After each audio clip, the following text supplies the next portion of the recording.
Fully slippery right there, so. Jesus Christ! Come back, Matthew! Oh, God. Matthew, God. Rebecca, you can.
Let's go! Yeah! Hell no. This nigga.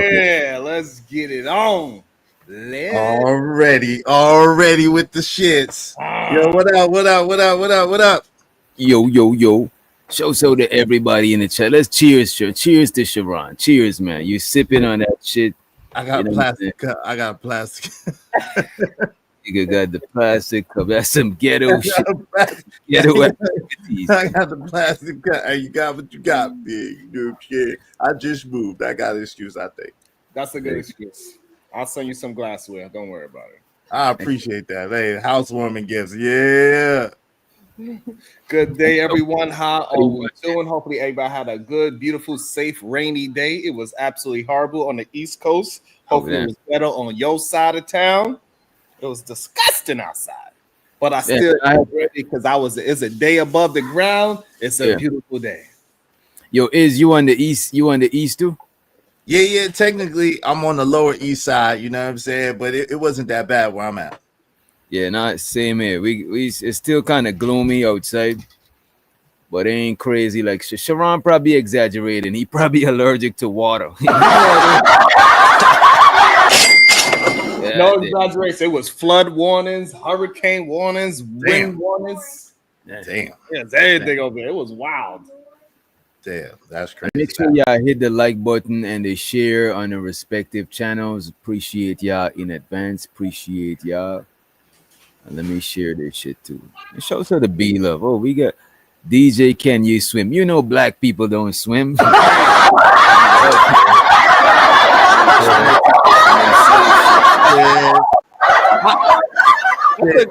I'm black. I swim like a fish. Bro. I can swim, bro. What? Right stroke. I could save my life if I'm drowned in, but I'm not like, you know what I mean? What's up, B-Love? So you saying you could swim, but you can't walk 15 minutes this way and 15 minutes that way? Yeah, I walk, and I could do push-ups. So I do mad push-ups too. So hey, but I'm never gonna get on camera doing push-ups for y'all. Y'all gonna have to just imagine it in your head. Hey, yo. Yeah, I don't Stop the cap. I don't know if you could do push-ups, and I won't force you to, man. I could definitely do push-ups, man. Come on, man. What type? I've I've been outside my whole life. Listen, my pops used to punish us with push-ups. He used to make us hold our hand out like this. He used to punish us with push-ups. So you best believe I know what I'm doing. Yo, it's your man's Izzy Benz, aka Israel Mills. You know the deal. Y'all know what it is. This is Tough Talk Thursday, yo. Tune in. Yo, we about to have a hell of a show for y'all today. Y'all already know what it is. Y'all already know what's hit for. Yo, tell a friend to come on in, man. Come on in. Come on.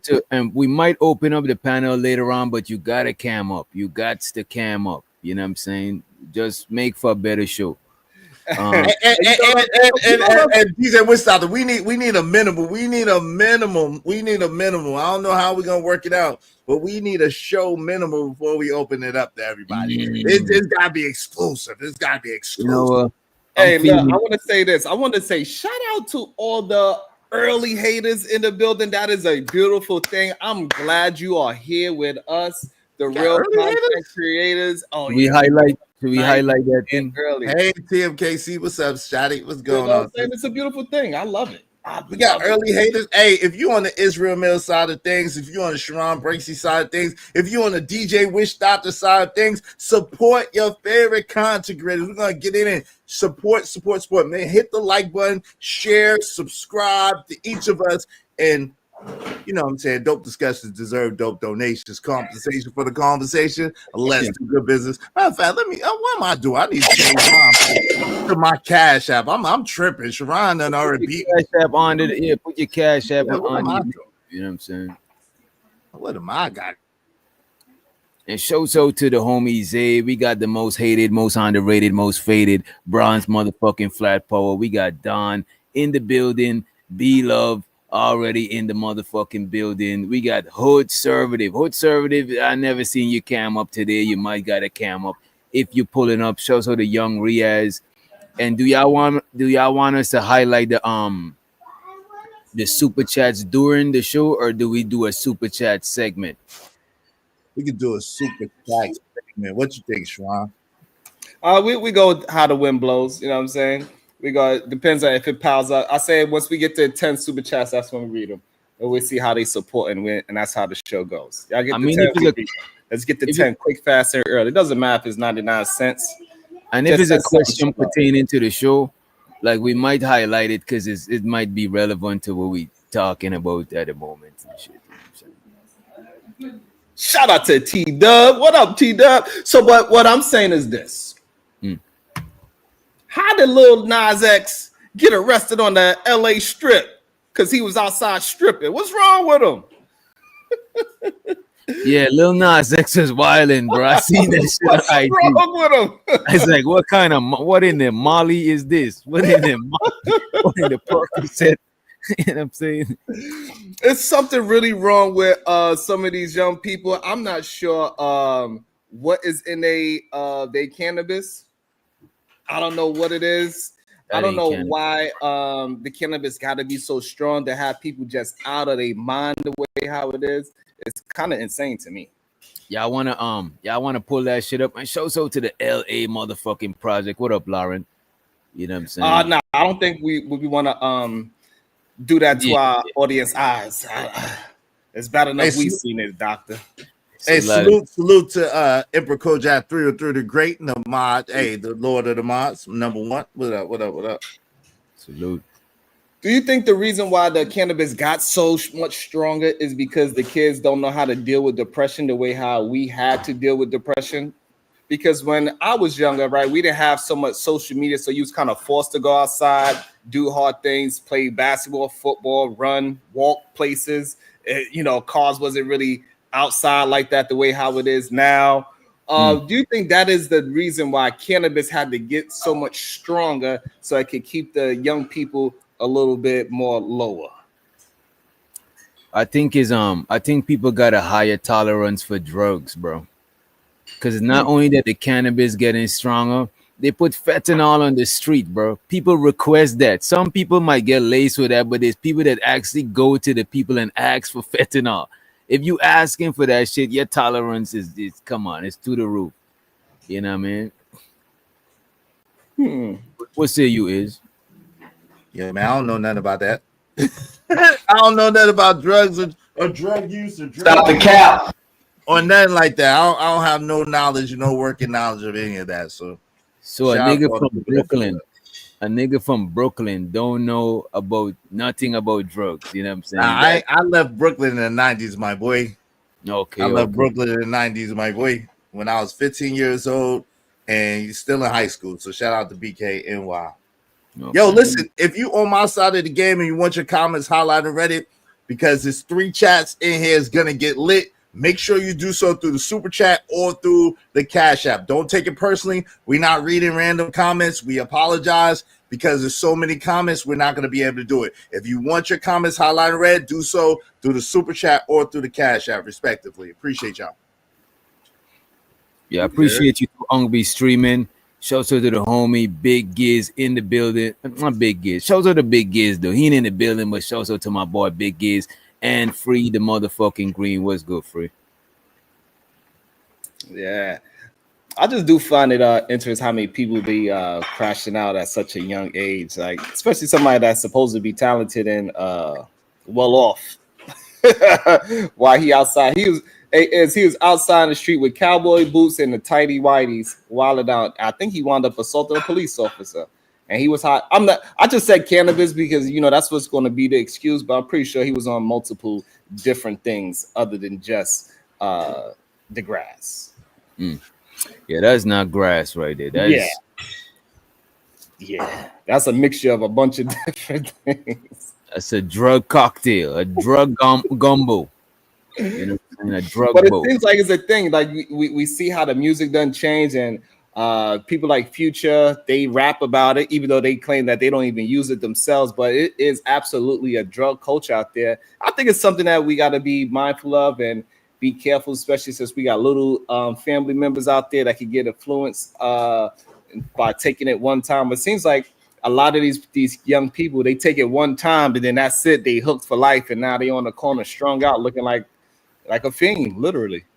Hey, yo, I don't need that much young fiends in my life, bro. Nowadays, bro, there's niggas is fiends at 18, bro. Right. That shit is crazy. I don't know what y'all expect. I heard that if you touch it, then it make your hand numb and knock you out and put you in the middle of the floor. So I don't know really what people be expecting from this high. I'm just saying I ain't been around it. I don't know nothing about it, but I heard a little something. You know what I'm saying? All right, so we roughly at the 15. Let's get the first topic rocking.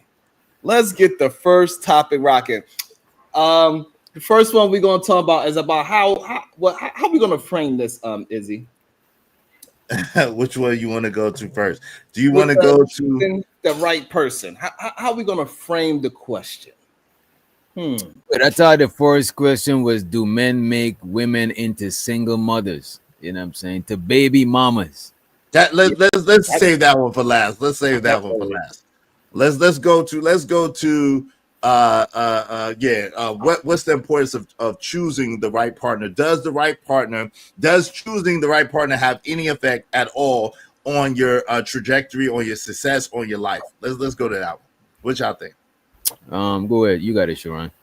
Absolutely. I think that most people they tend to choose the wrong person. I think people, especially men, when we choose the wrong girl, I believe it's for self-sabotage or for some kind of heroism situation. We want to save the girl and she be super appreciative. And she's like, oh my goodness, I was a damsel in distress and you was my Superman. I didn't know. At first you was just looking like a Clark Kent. And then you put your cape on and you saved me.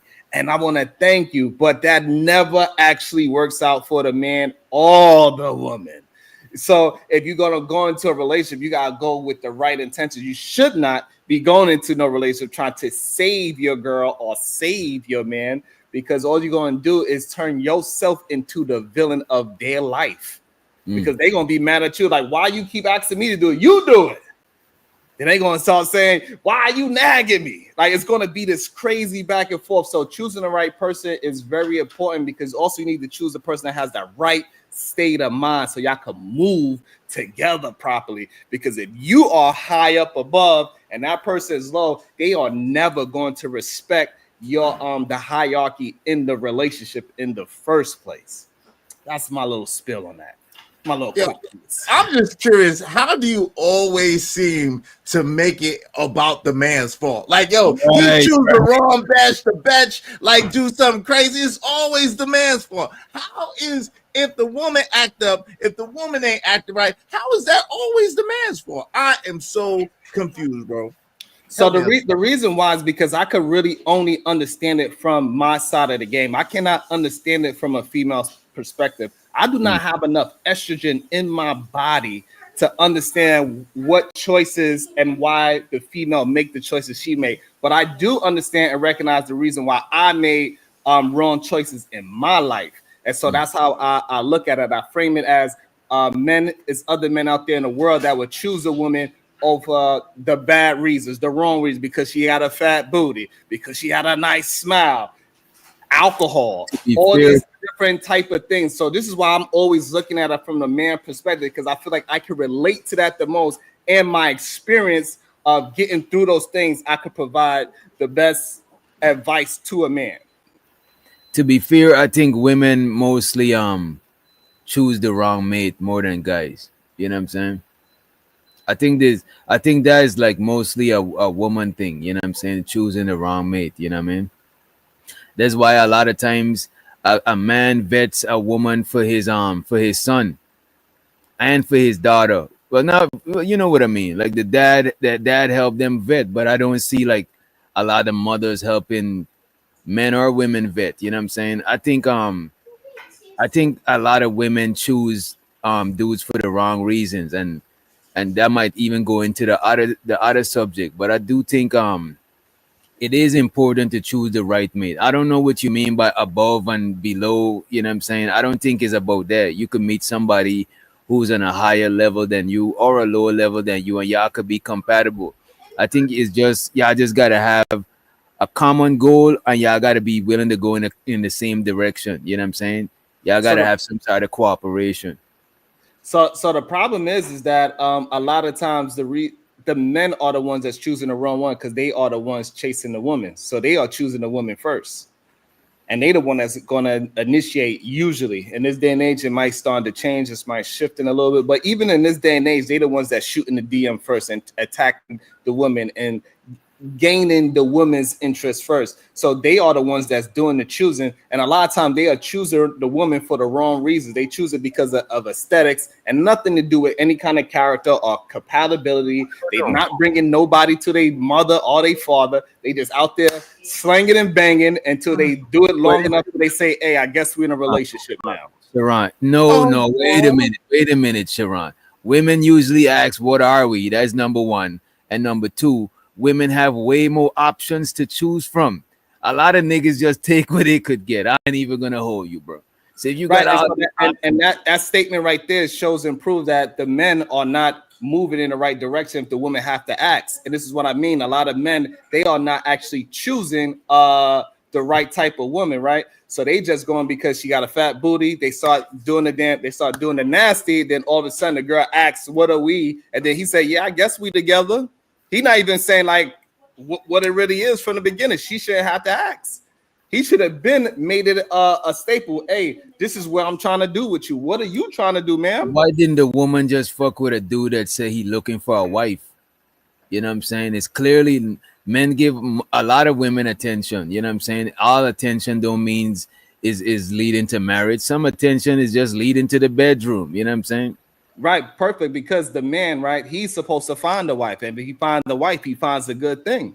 So she's supposed to already be that. So when she is finding a man and the man is courting her, they supposed to be figuring that thing out, and he's supposed to be leading what he wants in the relationship. She should not be the one dictating the relationship to the person that is pursuing, and then that's when things get flipped up and upside down, and that's why a lot of people having troubles with relationships today.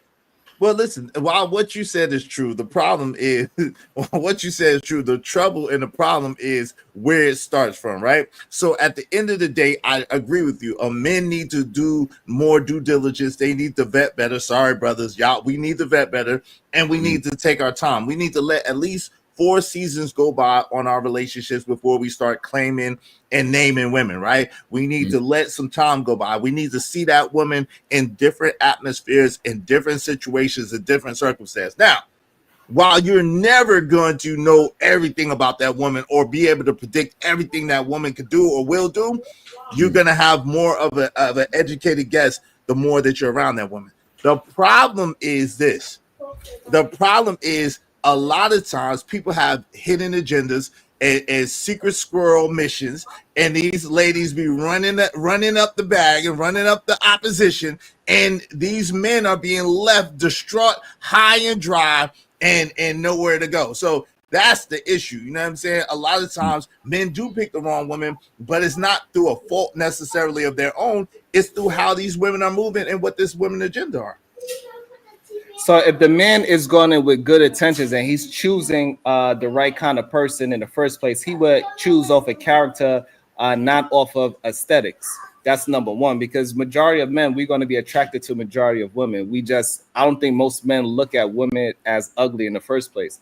Anything that you holler at is going to be most likely in your range or whatever it is, whether you dime to 7 or you from 7 to 5, whatever that is, you're going to usually holler at somebody that's within your visual appealing range, right? And so therefore that part we could just.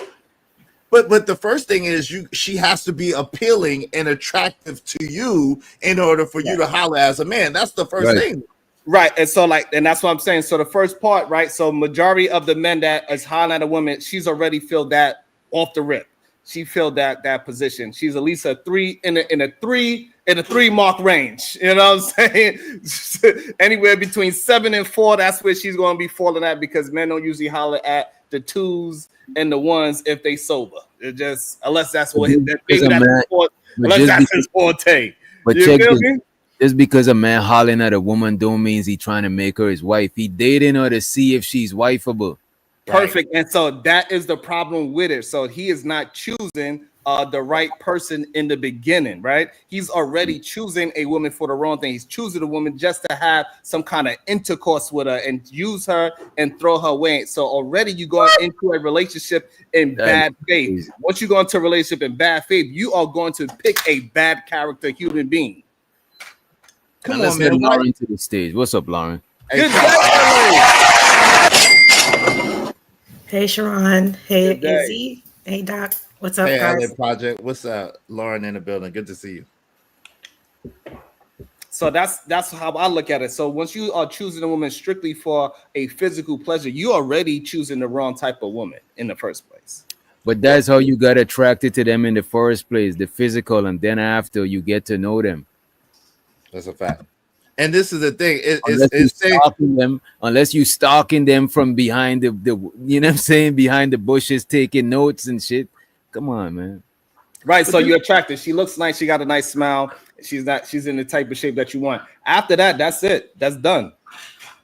It's no more need to worry about attraction at that point. Now you need to figure out who this person is, because you are never going to pick a good character human being from how she looks. It's not going to happen. And so what men tend to do, they try to blame somebody else and say, hey, I thought she was a good looking woman. Look how good she looked. I had to do it. You see that? You see all that wagon she had dragging back there? I had to do it. It's like they act like something false. It was like, it was like her booty was a magnet. My face just fell into. I couldn't breathe. Whoa. Breathe. Partner. Hold up. I had to Wait. Come on. What in the hell?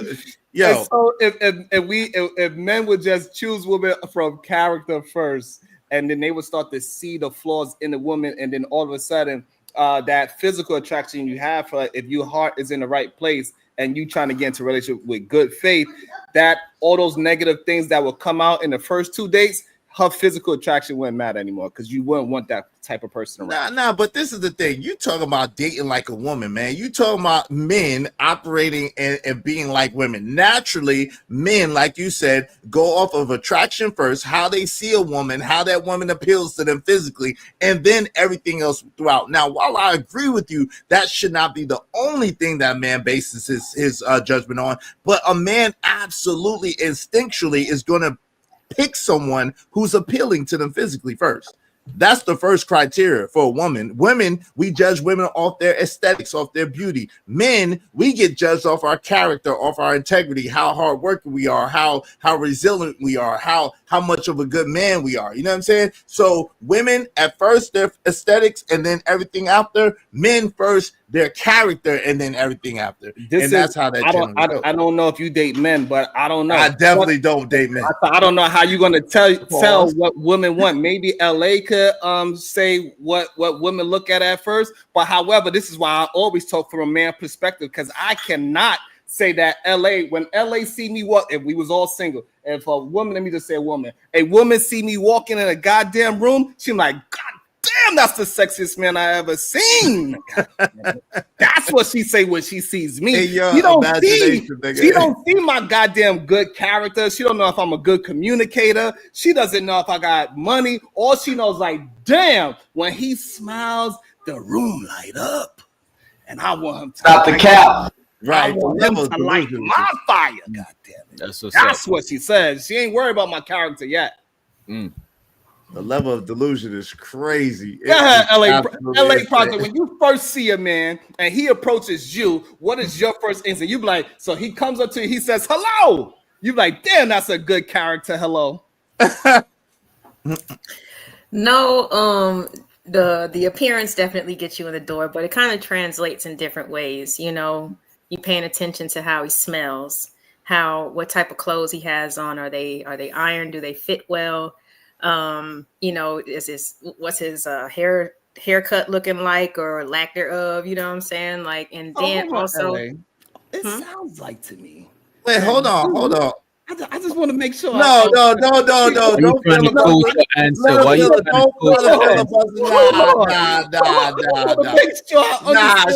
one of the hosts because you're like filibuster. I didn't clean my ears. I just want to make sure I understand. She's talking about jeans, and she talking about smelling, and she talking about if your nails is clean. So she's talking about something else. Let her finish, and then you could go. You understand all the women stuff. I just want to know, out of those things, are any of those things to you considered character? Yeah. To a certain degree. Look, let me pull it up out of him, Witch Doctor. You see me? I'm just no. That's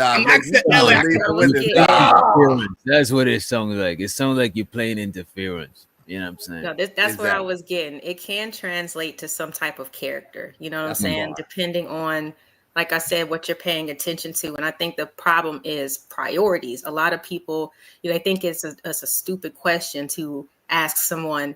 So where do you see yourself in the next 5 years?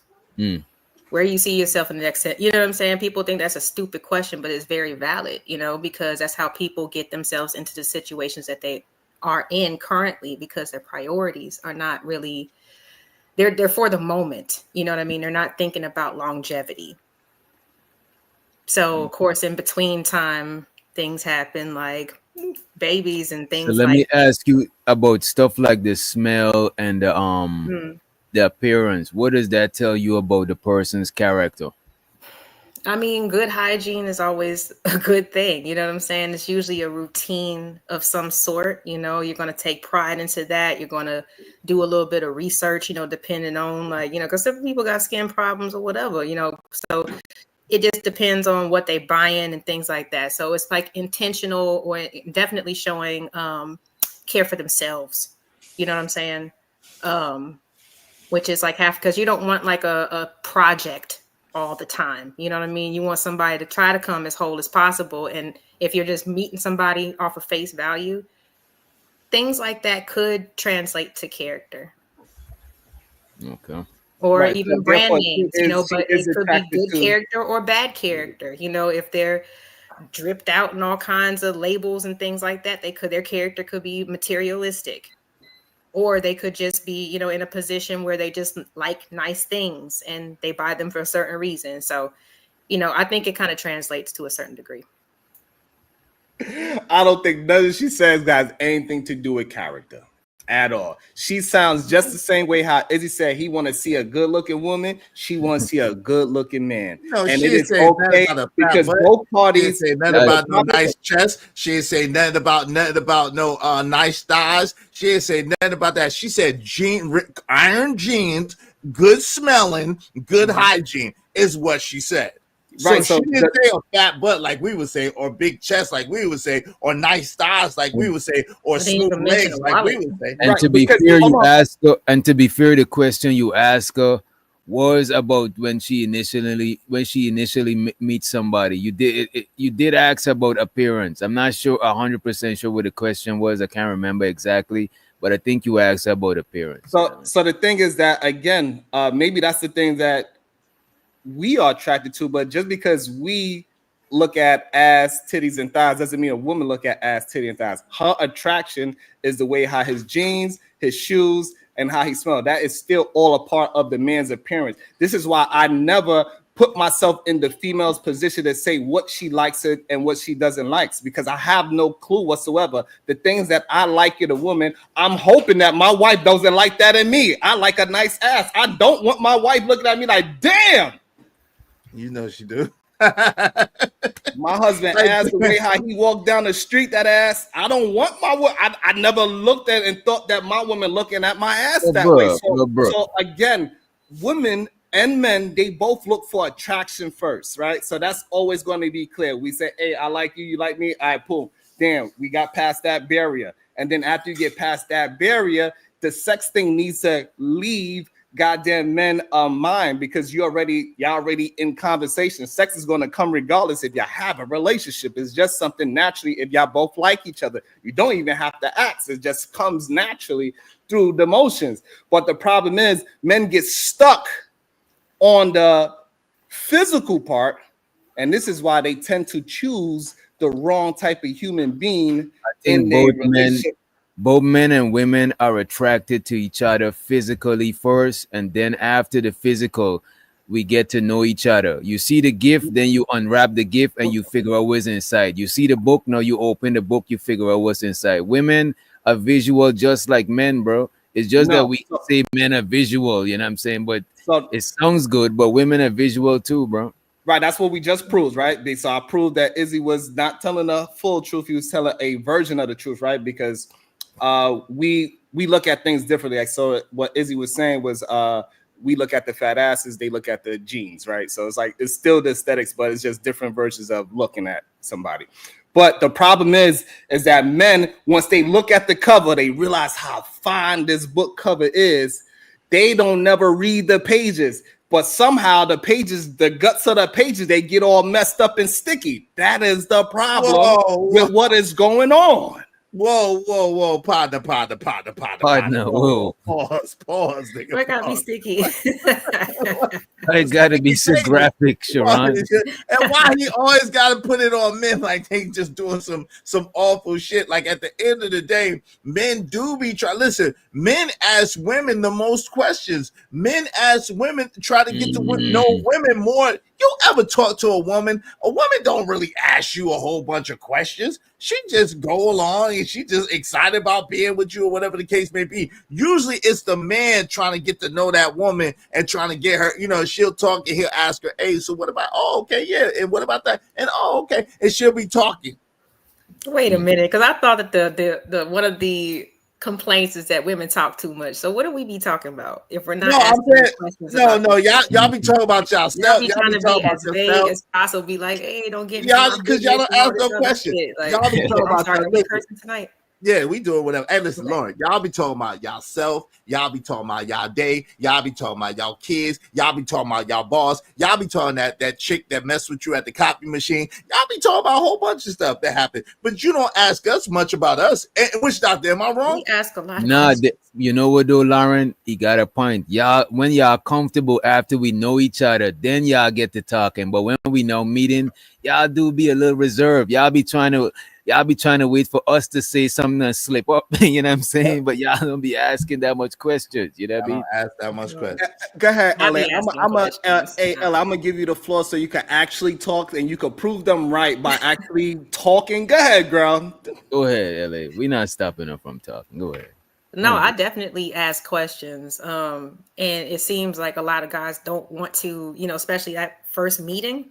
They're not too quick to be that open, you know what I'm saying, about certain things. And if I'm a person who's looking for a relationship and that's what I'm looking for, there's certain questions that I am going to ask, so if they kind of hesitate or try to change the subject, but I might follow it up, if they get a little bit, with the one word answers and things like that. I might volunteer some things about myself to kind of make them feel a little bit more open. You know what I'm saying? Make them feel a little bit more comfortable, to actually having a conversation instead of just sitting there kind of looking at each other and being like, yeah, they look good. I look good. We like each other. But what else? Damn. So you mean tell me Lauren just proved my point that quickly? She just said it not as graphic as I did. They just want to see. They just, what I'm saying? They make the pages sticky. But those men, right? They tend to not really want to have conversations. They want to just have a drink and say, oh, we had a lit time, even though he didn't mention anything. And Lauren got to be the one that's actually probing. And the men are the ones that's usually doing all of the goddamn talking. They talk goddamn much. Hold on, Lauren. Let me ask you a question. Are you talking about on the first date, you ask a lot of questions of men on a first date? Like when like if we just getting to know each other, yeah. Oh, you ask a lot. What you ask a lot of questions of that man on the first date? I think I would ask enough questions to not be seen as the person who they're trying to pump information out of me. You know what I'm saying? Like, I'm asking for just the same amount of information from them. Right. That they're getting from you. Questions. That they're getting from you, right? Shit, you know what I'm saying? Yeah, look, that's different. See, that's different, Sharon. She trying to mitigate him asking her a whole bunch of shit. No, that's not what I said. She flipping the script on him and put him on the hot seat. See, Lauren is initiated. She's slick with the shit. No, that's not what I said, man. That's not what I said. What I heard Lauren say, if you don't mind me, what I heard her say is that she want to also get him to speak so he knows that she ain't just for the physical pleasure. She want to let him know, like, hey, I'm here to understand who you are. You here to understand who I am. So that she is trying to make sure he understands through conversation. That's what I heard. Yeah, because it's like a tennis match. You know what I'm saying? I'm not playing. What is that? Squash or whatever, where you just hit the ball against the wall, where you play against, pretty much play with yourself. Pause.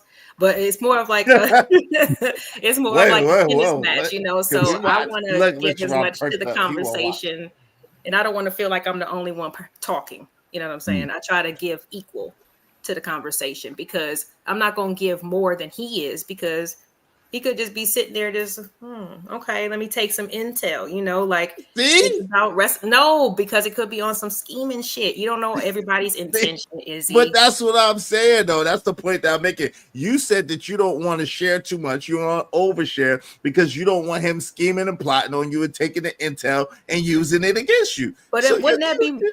But wouldn't that be strange for me to just, like, if you're not really talking because you might not be feeling our interaction or whatever, and I'm still just talking, like, wouldn't that be a little weird? Listen, that'd be like a time to like cut it. I understand exactly what you're saying. I'm not saying the momentum has been lost. You know what right? I'm not saying that you're wrong, but I'm saying that you learned that from experience. I'm saying that a lot of women usually talk and they do a lot of the talking. And when they're talking, they're not really asking questions. It takes experience, it takes time, or whatever the case may be, for a woman to start asking a man questions. They generally don't ask a lot of questions, especially initially. They'll just be talking, telling you about them, whatever the case may be. And if you're wise as a man, you sitting back and you listening and you are analyzing everything. So I think the problem is that a lot of men do not. Oh my goodness.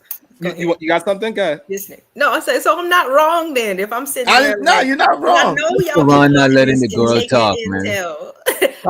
You're not wrong. That's what I said. But like, see, I'm like, what? Because I know what's going on. Yeah, you're not wrong, but that's what I'm saying. Most women are not initiated to that. Most women don't operate like that. But you're not wrong. That's what I'm saying. You're not wrong. I think most men do not speak to women that they're not trying to be sexual with. If they was to speak to more women, they will understand that is a majority of men do not know how to go on dates, and all they do is talk about themselves. They talk about their job, their money, their car, and a whole bunch of bullshit that women don't even want to hear about.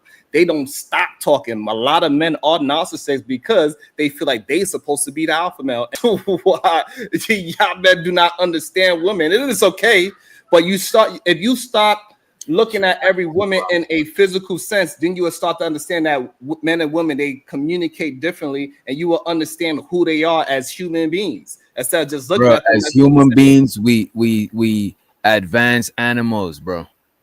Physicality, our physique, you know what I'm saying? Our physical attraction to each other is what draws us to each other. Relationship is something that we created, bro. No, so it's more natural for us to look at each other. You know what I'm saying? I see this party, I'm feeling it. Now I'm gonna get to know if we could, you know, have a relationship, if we could move forward together. You know what I'm saying? But initially is based on physical attraction, bro. Yeah, but the problem is majority of men, the way how I hear the conversation go, they can't get past the physical attraction part. They forget that I like her already. I like what she looked like. Now let me get to know her. They just get stuck on physical. I can't wait to just get her drunk and let me just get her to my house and let's get it most on. Men are not trying to get women drunk. That is crazy. Yeah, especially on first date. That's crazy. Absolutely. That's a recipe for disaster, especially nowadays. You cannot be with a drunk woman nowadays. That is a recipe to go to jail. I hear what y'all saying, but we know that's a fallacy. Most people go out to the bar when they got their first drink, right? They drink together. It's just a thing. Everybody go for this. You want to go get a glass of wine? We can go hit the bar, sit at the bar, get some finger food. Is usually alcohol involved with anything dealing with an adult. So this whole idea that men are not attempting to get a woman a little bit tipsy so she could get loose and speak a little bit more so he could be quiet. Like this is the reason why LA want to ask questions so she could get him to understand that, hey, I'm not illiterate. I'm not a dumb broad. I want to know who you are and all these things. Wait. We're not going to skip past you. The problem is that men do not get past the physical, and they need to get past that part. You already like her. That's why you're on the date. You don't need to be worried about her fat ass anymore. Well, hold on. You don't know if you like. Hold on. Time out. Just because you went on a date with a woman does not mean that you like her. You like her. You don't even know her yet. What you mean? Just you physically attracted to her, bro. You're trying to get to know her, and then what you know about her, then you're gonna determine if you like her or not, bro. Sharon, you tripping, bro. I hope y'all not taking advice from me. I think y'all just trying to argue, right? Because I just said the physical attraction is the beginning part. So you don't need to worry about that physical part anymore. You're already on the date. You already chose that you like this woman. The problem is most men get stuck in just physical attraction. You chose that you like how she looks, bro. You chose that you would like to get to know her to see if you like her. And right. So, and this is where we get to the part that majority of men are not choosing correctly because they don't know if they like her. They only know they like her physical. And this is why a lot of men get caught up in situations of crazy heifers and all these wild situations that they're getting in when women are taking advantage of them because they too stupid because all they worry about is that fat ass. They get stuck in the physical form and then they ain't trying to figure out nothing else. I don't think men are stuck in. I think a man goes on a first date. If I like her, I'm going to go on a second date. You know what I'm saying? If I don't like her, no more dates, I'm going to move on to somebody. I think this is how most people is moving. They got to get to know each other, but the physical is what bring them in, bro. After 2 dates, you don't know if you're trying to spend your life with this woman, bro. Not more in most cases. No doubt. Hey, yo, can we acknowledge, are we an hour in yet?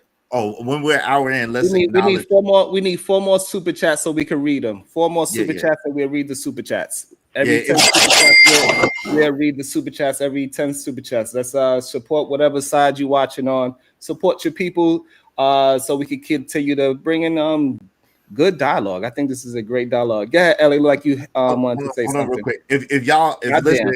if y'all want us to read your comments, because it's 4 different streams. If y'all want us to read your comments, make sure you support your content creator.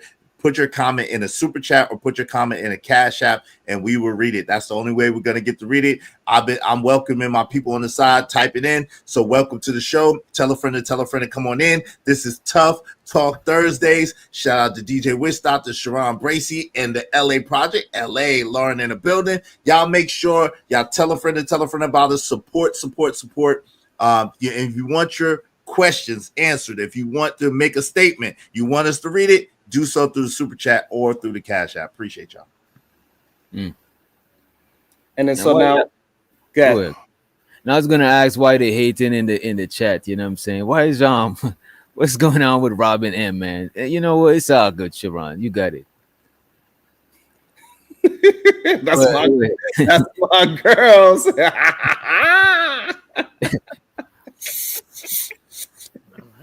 But I think the problem is that a lot of men, again, like, so when it comes to just picking the wrong type of woman, if they was just to pay attention to what the woman is saying and what the woman's actually showing out through they communication time, I think less human beings would get with the wrong type of human beings. A lot of times the men choose the wrong woman because they want to feel like saviors a lot of the times as well.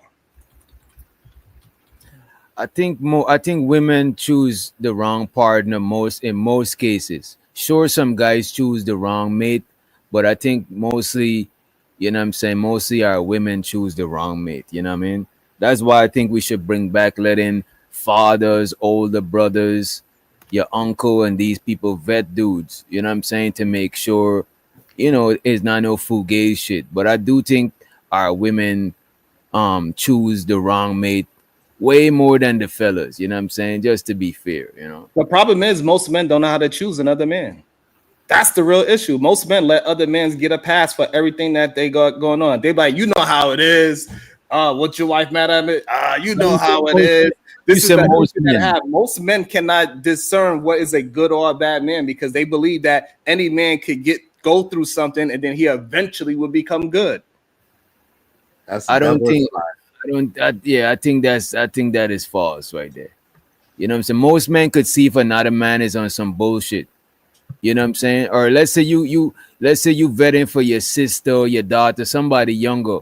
You're gonna see, like, you're gonna measure yourself and how you care about this woman well-being, and you could see if you could see some of yourself in that dude. If he look like he's not a dude that's gonna defend your sister or somebody, you like, nah. If you look like he'll harm her, you like, nah. Most men could see that shit, bro. Right, and that's the problem, right? Most men look at a good dude as somebody that's just physically nice. Like, hey, he look like he could handle himself as a man. That's it. They don't think about his character. Is he a cheater? Is he a good financial provider? They don't care about looking at his character. What do you mean? Men are not vetting men based on their physicality. If my sister want to date an ugly nigga, I don't give a fuck. You know what I'm saying? As long as he's gonna treat her right and he's gonna be a man of his word, etc., etc. I don't know what she attracted to physically. So what the fuck? Like, come on, man. But then when we come with grievances, like if something does go wrong 9 times out of 10, we can tell y'all what happened and you say, oh, just y'all got to find a way to work it out. You got to stick it out. You know, so regardless, it's like, you know, you might be let known of like or be privy to character flaws. But since we've already been, you know, pretty much like, hey, you're being taken care of by this man. So, hey, you got to work it out. And that's usually the other response to it. So it's not a whole lot of, you know, I don't think that character is really paid attention to for real. Not like it should. And I guess sometimes it takes time to see that, but I don't think that's the focus. You saying you don't think guys pay attention to other guys' character? No. There's too, I don't know, man. Even just like, you can take it back to school or whatever. You know what I mean? There's always going to be some excuse that's made, or like Sharon was saying, like, hey, well, shoot, I don't know what you was expecting anyway. Like, there's no expectations when it comes to like guys. You know what I'm saying? Like, if a woman decides or falls for the representative or whatever, because we don't talk about that either. right? The fact that people be putting up false fronts or whatever until they can get what they want. Nobody wants to mention that. But we go. I was gonna say that's the thing, because like a lot of guys, the false representative that a guy would use to attract a woman, other guys could see through that shit. That's why it's used for y'all and it's not used for us. We could see through that shit. Niggas is be nervous coming around your dad with that shit. You know what I'm saying? You can come around he can come around the family and help with the groceries and offer to cut the grass and do all this shit so your pops can see. You know what I'm saying? But once you're underneath his care or whatever, things could flip. And I think that there's some things, because it's part of the boys club. Like this, y'all talk about the sisterhood, the brotherhood is strong too. I don't know. I don't know if there's any brotherhood if it comes to my daughter and my sister. I'm not with that. I get that, but in general, when it comes to any other woman, it's like, hey, it is what it is. You knew what you were getting yourself into. What did you expect him to do? He didn't have to stay. Like, why is that the narrative? Like, why is it not shameful to create a child and basically neglect that child in one way or another? But it's just how it is. Wait, hold on. Hold on. Hold on, Sharad. Hold on. That part yet. That's saving up for later. I know, but I got you. Give me 1 second.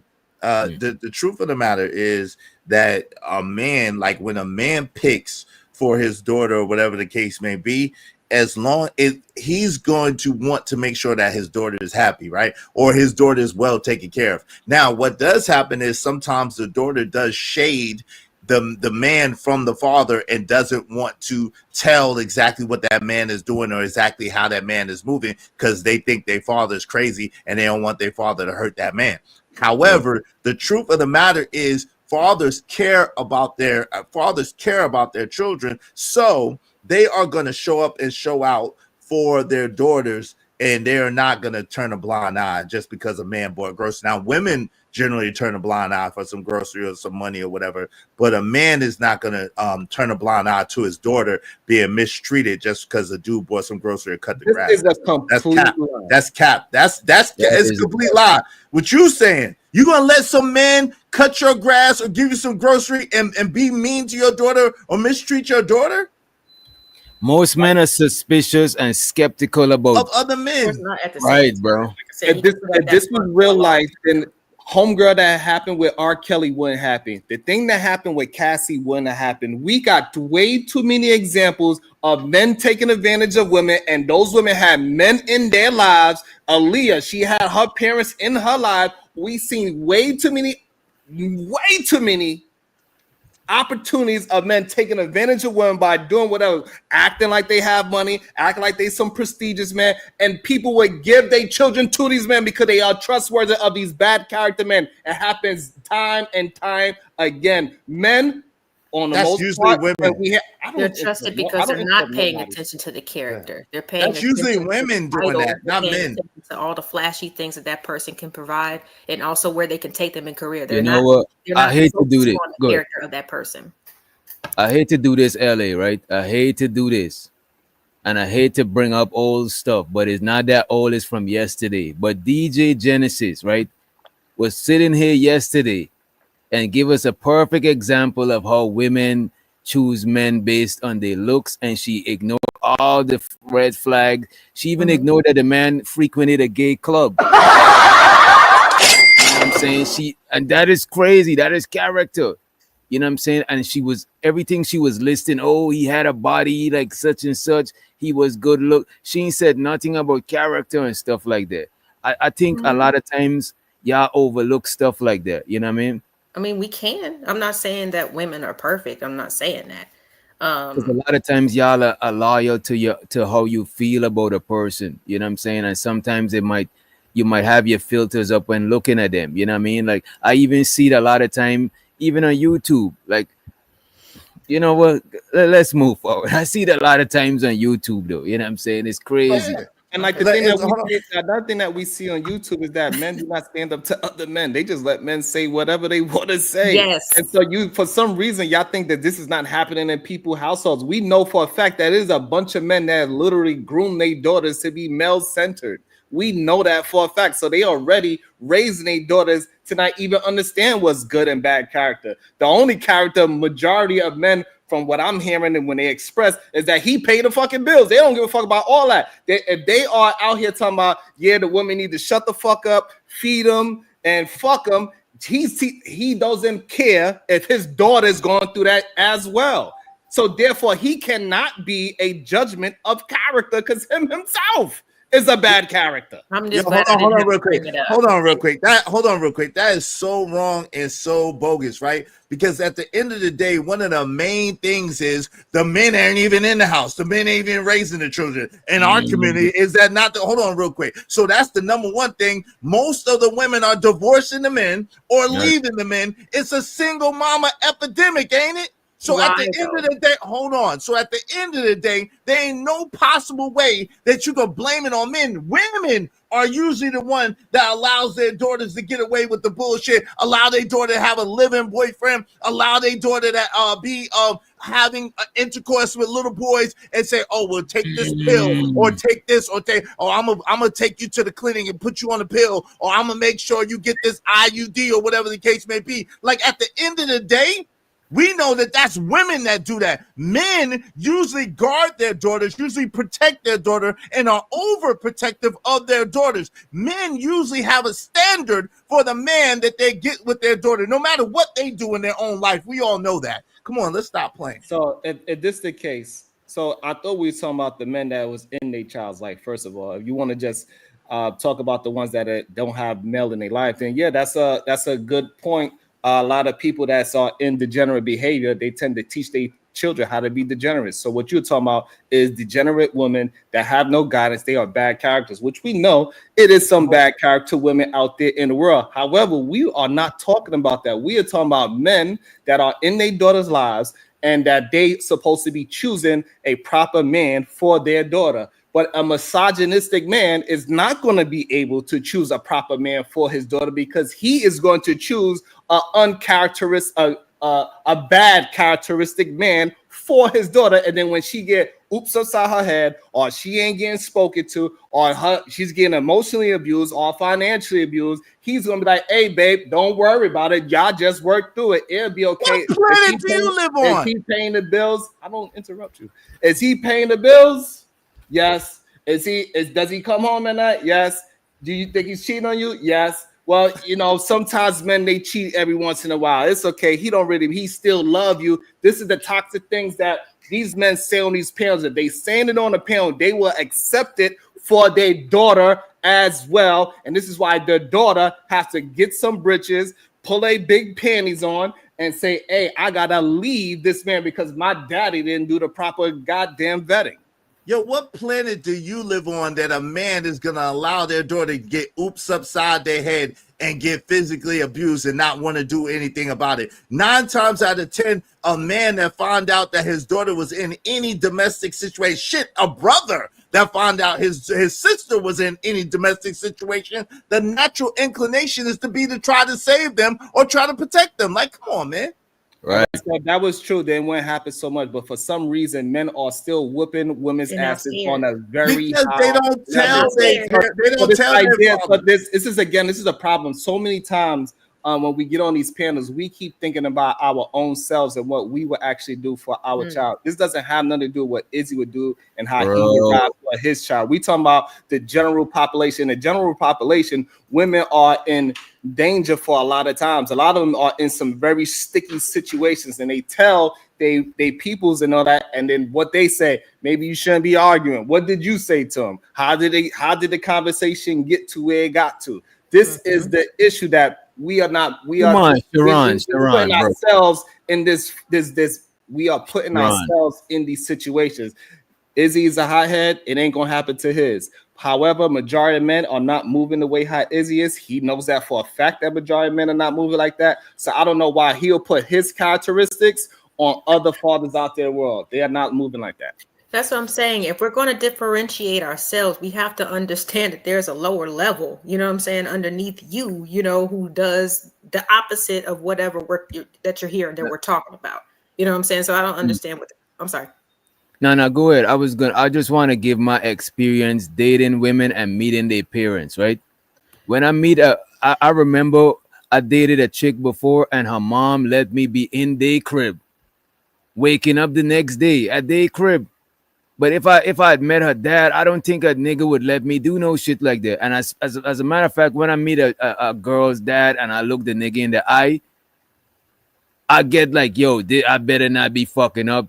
You know what I'm saying? This woman is my responsibility to make sure she's straight. But when I meet a girl's mom, it don't be the same feeling. It don't, you know what I'm saying? They be way too loose, way too lenient, way too letting shit be how it be. It don't got no discipline.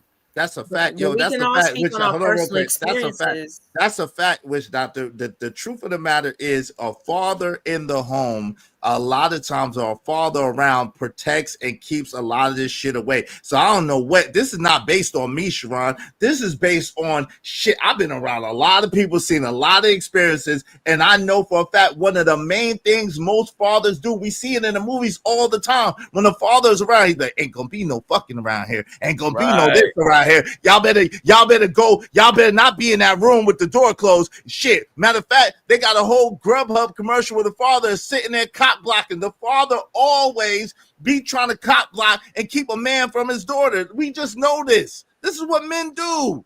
We can talk about our personal experiences all we want to, but then when I share mine, you know what I'm saying, don't be like, oh, that's cap and this, that, and the third. I actually had both, you know, shared this before, but my father passed away when I was 16.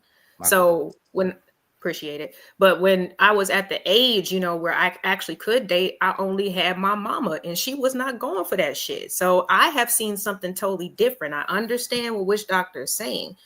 But however, like I said, if we just going to share personal experiences, then we always going it's always going to be Chinese, you know, because Plan Bs and all these others. Like I don't know what y'all be talking about. You know what I'm saying? Like I grew up in the burbs. I'm not aware. You know what I'm saying? So I just think that when we talk about our personal experiences is cool, but like that's pretty much what we're talking about, like in general, like when we answer these questions. But all this cappery, like, can we cut that a little bit? Because we can't. Wait, hold on. No, we can't believe one side just because it's degenerate. And when we see another side, or we have experienced an alternative to it, then that must be pretentious and all this other stuff. I get tired of that. But we didn't call you pretentious. Wait, I don't think I called you pretentious. Somebody's actually trying and was actually brought up in a different surrounding. And it's like, oh, that's bullshit. Hold on real quick. But this is the thing.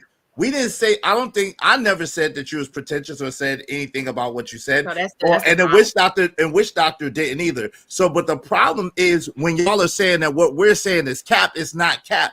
Like what we're telling you is real rap. And this is the thing, right? To your point, if you say that, listen, 70 to 80% of divorces are filed by women. We know that's an actual fact, right? If we say that in the Black community, we have a single mama problem, that's a fact. Then we can't turn around and say that the fathers are somehow not allowing men to come into their daughters' lives and doing this and this and this and that. Those numbers don't add up. You have to say that it's the mothers that are allowing that because the mothers are generally the custodial parents. What part of that am I lying about or am I capping about? The whole thing.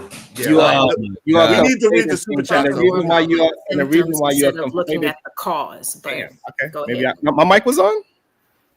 Yeah, but nobody didn't want to hear what. Okay, nobody didn't want to hear that. Good. Let's read the super chats real quick. You know what I'm saying? Let me highlight them. Give me a minute. Let me do this real quick. My bad. I just want to share this shit.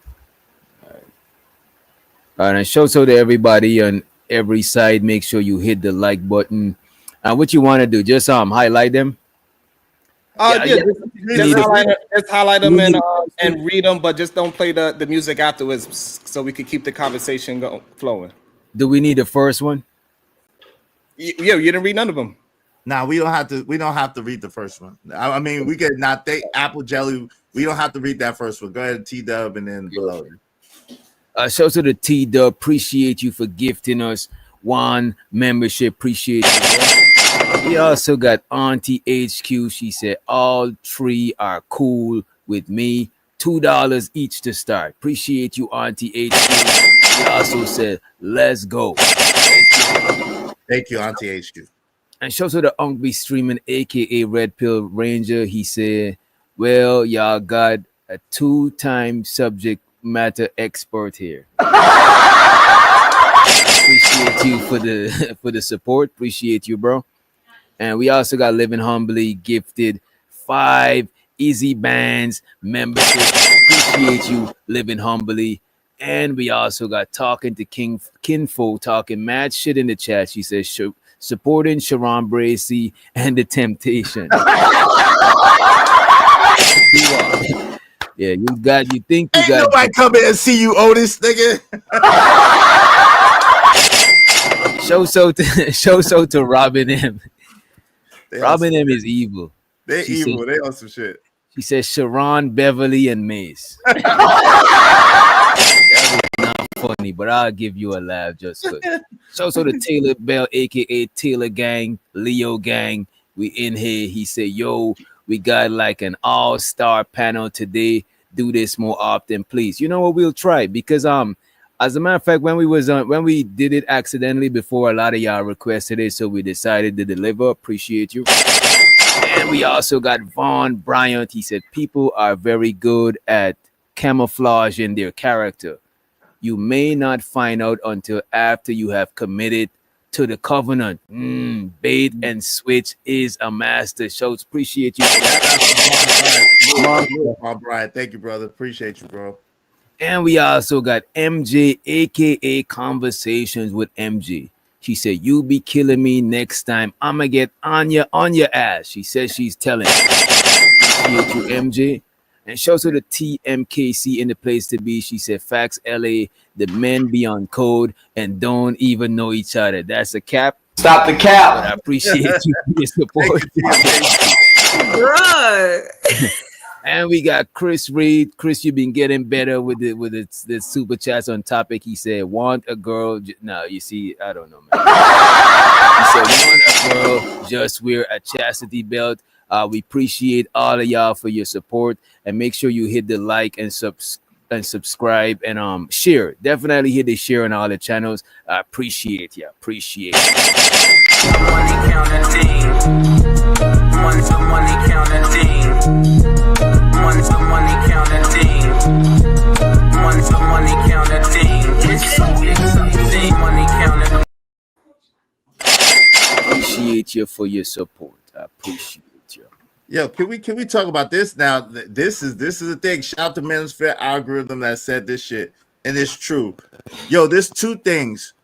Mothers of modern times, even when I was coming up. You're not reading the Cash App? I got a Cash App I want to read. I thought you was reading. Good. No. Good. Hold on real quick. Give me, if you don't mind, give me a second. Let me just complete my thought, and you can read the Cash App. I'm not reading nobody's comment. What I'm saying is, salute to TMKC. Thank you to anybody that hit the Cash App. Y'all make sure y'all hit the Cash to support the show. But listen. So the truth is, there's a lot of women that are doing 2 things. Mothers that are doing 2 things. Number 1, they're competing with their daughters for the attention of men. Unfortunately. Number two, they are engaging in sexual activity in front of their children or in close proximity to their children. Let's be honest and let's be real, including walking around half naked, not being scantily clad, wearing booty shorts, wearing broad pant, whatever the case may be, around their sons. So, we got to understand that a lot of women are out here without guidance, without leadership, and without direction. And that's the problem. Shout out to the Cash App. It said, "From Sugar."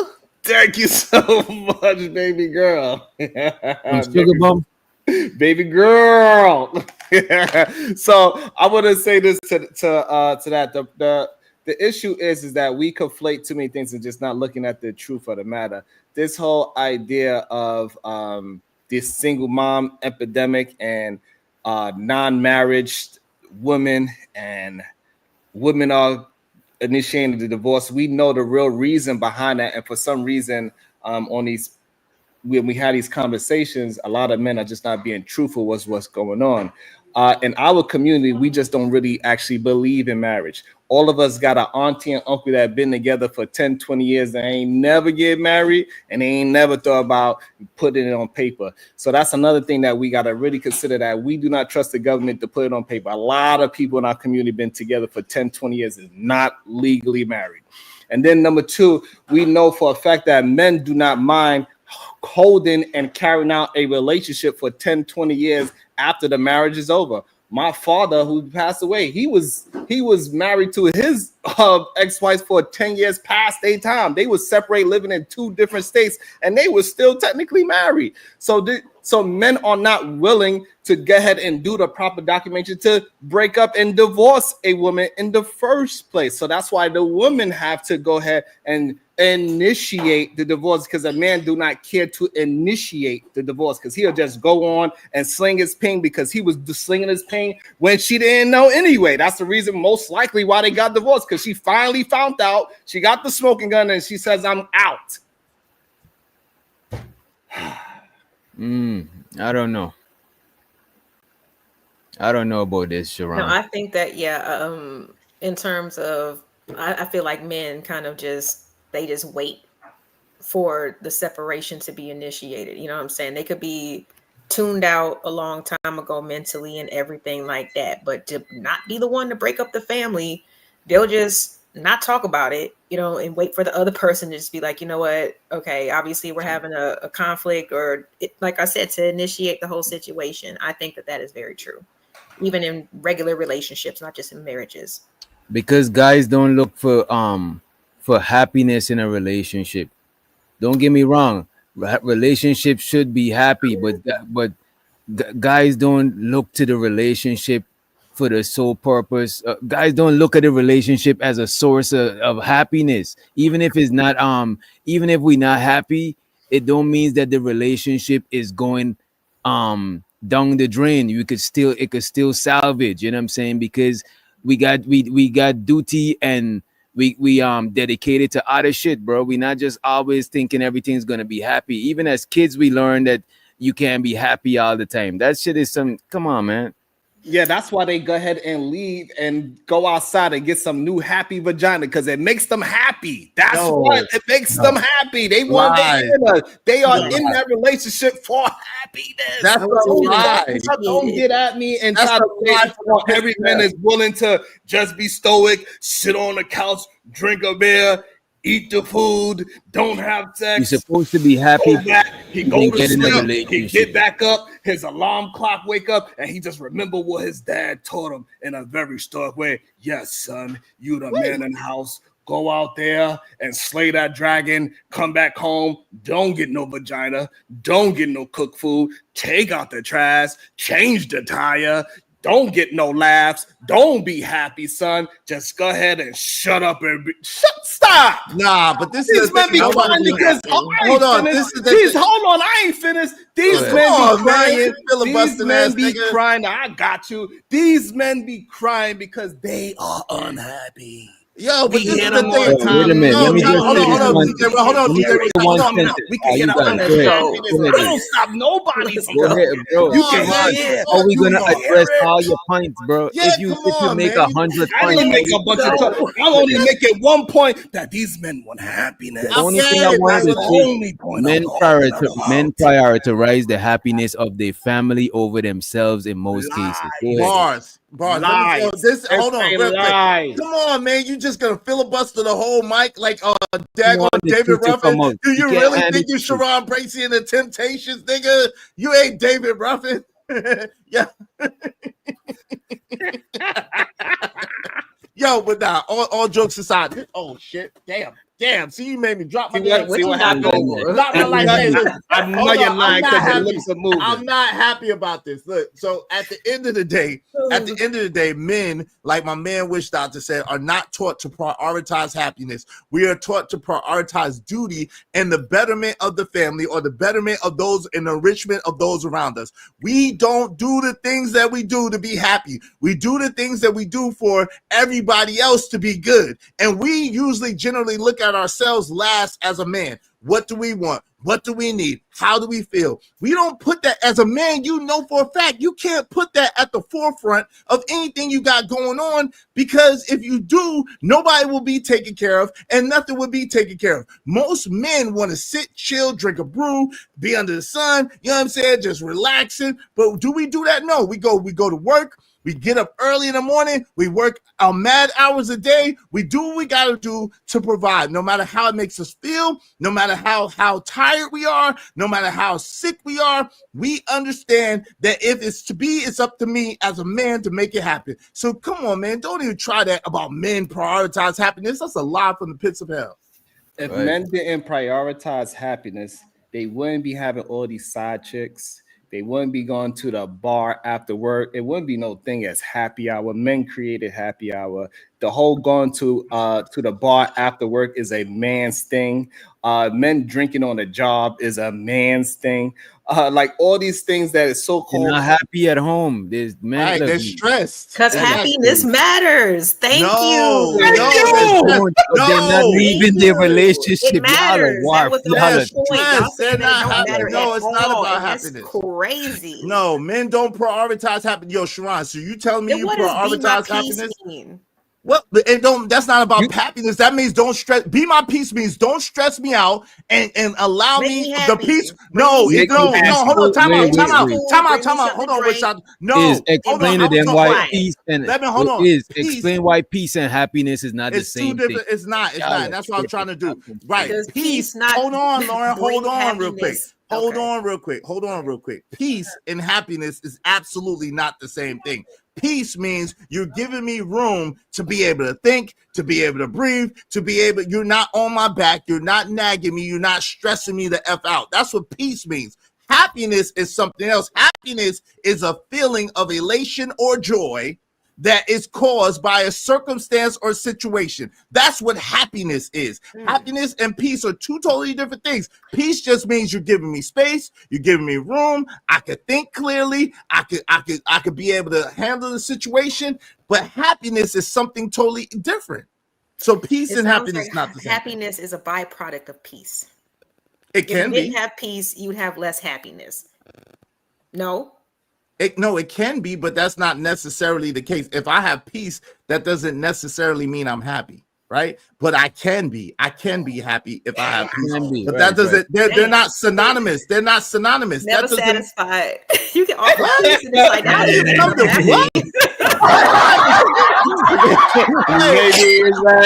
What type of shit is that? So the thing is this: the truth of the matter is plenty of men that are destroying their families because they want to be happy. That's why they go and find another woman so they could be happy in some new vagina. They will go through gymnastics to be inside that new vagina and be happy. They outside tricking, getting caught with the other children at the shopping mall, spending money that they don't even have because they ain't spending it in their own house so they can be happy. They are trying to do things in the bedroom. They're not holding. That is too general. They're not holding it down. They are. That is too general. It's okay. You got it. I know you can hold on to that.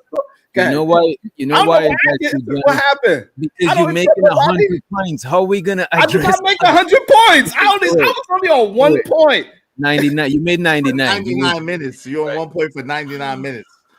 But look at this, bro.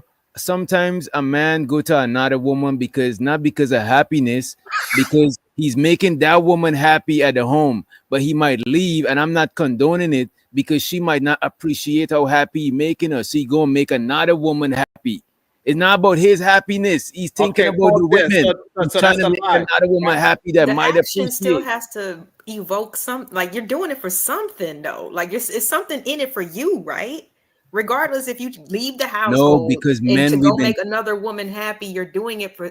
I hope no. that you're getting something out of it. No, Or what? this is What are what you we getting get out out of of it? it. And hold This on, is what men are trained to get out of it. as We well. we are trained to get out of it that we supposed to be self-serving, and that's what make us a real man. And that's what most guys go wrong thinking. That's why we That do all makes of you these things for happy. y'all. And that No, exactly, LA got she No, hit it on the nose. it That's don't what make us happy. no, it Okay. doesn't. No, it Okay, doesn't. you can answer after we finish. Most So things that make you a real man don't make all men happy. We just do it because of duty, because we told that's what we supposed to do as men. It's not that's a necessarily lie. make So you saying that That's so a a fact. man It's so go hard so to when a man makes a lot of money by working hard, that's not going to make him happy? Maybe, maybe not. You ain't heard Okay, money all right. don't Now buy we you now we talking happiness. about Wait, wait. So there's not a big saying that you money answered, don't buy you answered, happiness. What are you answered. talking I about? heard that saying So, before. okay, so now it's maybes. So anyway, No, when it's a not a man, maybe. when, Money don't buy you okay, happiness. you didn't answer. Hold on. So when a man is taking care of his family, that makes him happy. And the fact that they show him Sometimes. appreciation makes him happy. He said, yes, I'm happy when I see my kids running around and not having the same stresses that I have. I'm So happy. working 80 hours a got week. house, Happiness matters. So a man work 80 hours a week to be on. happy. Hold on. Sharon, you trying to leave a lot of Yes, stuff on the I gotta table. finish my All right, full go point. ahead, go ahead. My bad. So when a man is providing all these things and he has accomplished things and he has accomplishments and he is an executor, that makes him happy, especially when his family give him gratitude towards the thing that he does. That makes that man happy. Once they are not showing gratitude, he getting attitude from the kids. He ain't getting no attention from his wife in the way that he want. All those things make him unhappy, and that's when he steps out the house. Wait, yo, witch doctor. The crazy thing is, the first thing is, we all know that money doesn't buy you happiness is a huge thing. It's a huge thing. The second thing that we know is that it's a huge thing that being a father and a husband is a thankless job. We could even see this from Father's Day, the difference between what women get for Mother's Day and what fathers get from Father's Day.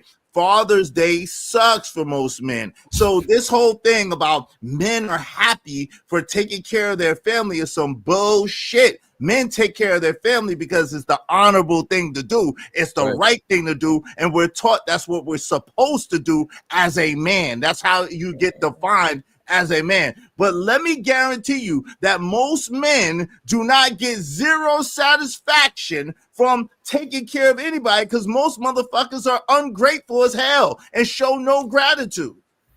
That's what I was saying. Being a parent is a thankless job. What you mean? Especially these days, these kids be feeling entitled to so much. And if you're a single parent, what do you think that you get for Mother or Father's Day? Big goose egg. Nothing. You feel me? So I don't know. Right, because it just is what it is. Yeah, a lot of time I think men live in this ideology, this fantasy world of men are just getting treated bad, and it's just not true. It is not. A lot of men, they are in it because they want happiness. The ones that are staying in their marriages because they are happy with their marriage. It is not a bunch of men that have long-term great relationship are miserable in a marriage. We got to stop with the BS thinking that majority of men are just miserable in a marriage. I'm not miserable in my marriage, that's for sure. I am happy with my wife. I'm happy when I come home. I'm happy when my kids annoy me. I'm happy when my kids are having a good time. I'm happy when they see me. I'm happy when they make me upset. I am genuinely happy because happiness is not something that comes and goes. I am generally a happy person because everything around me, I built it so I can be a happy human being. Go ahead. Happiness is absolutely circumstantial. Happiness is based on circumstance. It's absolutely temporary. What you're talking about is joy. Joy is a faith thing. You have faith, and so therefore you're joyful. You'll always have joy. But happiness is things are going optimal, things are going right. You're enjoying life. Life is great, so therefore you're happy. That's what it is. Go ahead, Wish not the motherfucker. Right, we don't got to play semantics. We know what we meant when we said happiness. We don't like. Sharon, most men are happy living a bachelor life with a futon, the TV on a fucking box or some shit, and they still happy. You know what I'm saying? When they get with a woman, they upgrade their life because they want this woman to feel happy, safe, comfortable. Don't let they get kids. Now they really going all out. Now they really go. They might put bars on the windows. But as a man, you could handle shit by yourself. But when you got a family, you know what I'm saying? You want to make sure you sacrificing as a man for your family, bro. You have to, right, and you gotta pay for that shit, and that shit definitely don't make you happy to have to pay for all that bullshit that you wouldn't have if you didn't have a family. Yeah, so most of the men that are living single are not happy, and we know that. That's why they online paying for relationships. They and not getting no it's different. All right, my bad. Go ahead. Go ahead. Literally, men are paying suits to have fake relationships with them. Hey, I just want you to be my girlfriend for the night or for the evening. So men are not happy being alone. Most men do not do well alone. Most men cannot be by themselves. Most men, this is the reason why it's a lot of people, they translate it into this thing called the red pill instead of manosphere. These no good suckers. This is what happens. This is why they had to find a community of estrogen. What is going on? They had to find a way. They had to find a community of estrogen-filled men to be happy with. This is why they keep trying to push women away from the conversations, because they are unhappy being alone and they trying to find some communion. Hey, yo, if I can, DJ Witch Doctor, can I read this super chat, and then we just say, listen, if y'all want, I know there's a lot of people on my end. I appreciate you. I'm sure on Witch Doctor's end, Sharon's end as well. We appreciate each and every one of y'all LA Projects end. If y'all want your comments highlighted in red, because it's all four of us and we're simulcasting, we need you to do so through the super chat or through the Cash App. We're not ignoring you. We love you, especially our faithful viewers that always come through. We love you. We appreciate you. I'm not going to read your comments unless it's in a super chat or through a Cash App, all right? Because of what's going on. Shout out to my man, Living Humbly. If you could highlight that. He said, I disagree that men just agree about everything on here. If that was the case, it wouldn't be so much beef on here. That's an absolute fact, Living Humbly, and I appreciate you. That's a fact right there. You know what I'm saying? Thank you, Living Humbly. Appreciate you, family. So listen, if y'all want your comments highlighted in red, be like Living Humbly and be like Chris Reed and support the show. Go ahead. And show so to Chris Reed, he says, so is that the reason why a man pissed on the toilet seat because he's not happy? Probably. We're not happy, bro. So that might be the reason. You know what I'm saying? I appreciate y'all for the support. We appreciate y'all. And we'll play this instead of the money thing because we want to. Go ahead, Sharon. It's like, hey, these little heifer, I'm gonna piss all over this goddamn toilet. Here, I'm gonna write my name on this damn toilet. Maybe the man is marking his territory, so no any other guy visit, they could. Nah. Which doctor was it? I need to leave. You know what I'm saying? Hey, babe, why that urine smell like marijuana? Oh Lord. Oh Lord. And talking to kinfolk, you're not getting none. You violating talking to kinfolk. You violating, man. Tell her your office hours are between 9 and 5. Right. This is after always. I think it's a fake equivalent when we try to act like all these men are stoic out here and they don't need no happiness. It's just not realistic. Majority of these men, they are looking to be happy in their household. They're looking for peace in their household. They want to be appreciated in their household. They want gratitude in their household. They want all those things as well, because men are human beings. Men have feelings. And for some strange reason, men are ashamed to express that they do have feelings because they get caught up in this emotional stoicism that the red pill inside the manosphere, these no good suckers, keep on preaching, say, hey, you just gotta shut up. We still gotta be happy as well too. Well, this is the thing. This is the thing. So to talk about stoic, we never mention stoic ever at all. So two things can be true at the same time. We cannot be stoic and not base our life based on happiness. I literally came here and said from day one, your happiness is an illusion. It's some fake shit. It doesn't exist, right? I think the problem with most people is they are chasing after happiness, and happiness is too elusive and it's too aloof for most people, right? Now, Do I want to be appreciated? Hell yeah. Do I want people to be grateful for the things I do for them? Hell yeah. Do I want people to show me that they care about what I'm doing for them? Yes. But do I expect to be happy all the time, 24 and some more? Absolutely not. No. I'm happy 24 hours out the day. You're a liar, and the truth is not in you. 24 hours out the day. Right. Even when I go through something hard, I am happy. If somebody pisses me off, I'm still a happy person. Just because I go through a emotional situation when I am angered for 2 to 5 minutes doesn't mean that I'm not happy. The problem is people don't know how to understand and express their emotion. You shouldn't be an angry person at all times. You should be a happy person at all times. Unless something drastic happens. Yes, I could get sad if somebody die in my family. I would get sad for the moment, but I'm still a happy person because I'm very grateful of all the things that I accumulated from the place I came from and to a place I became and the place that I'm going. I'm always going to be a happy person because I love myself.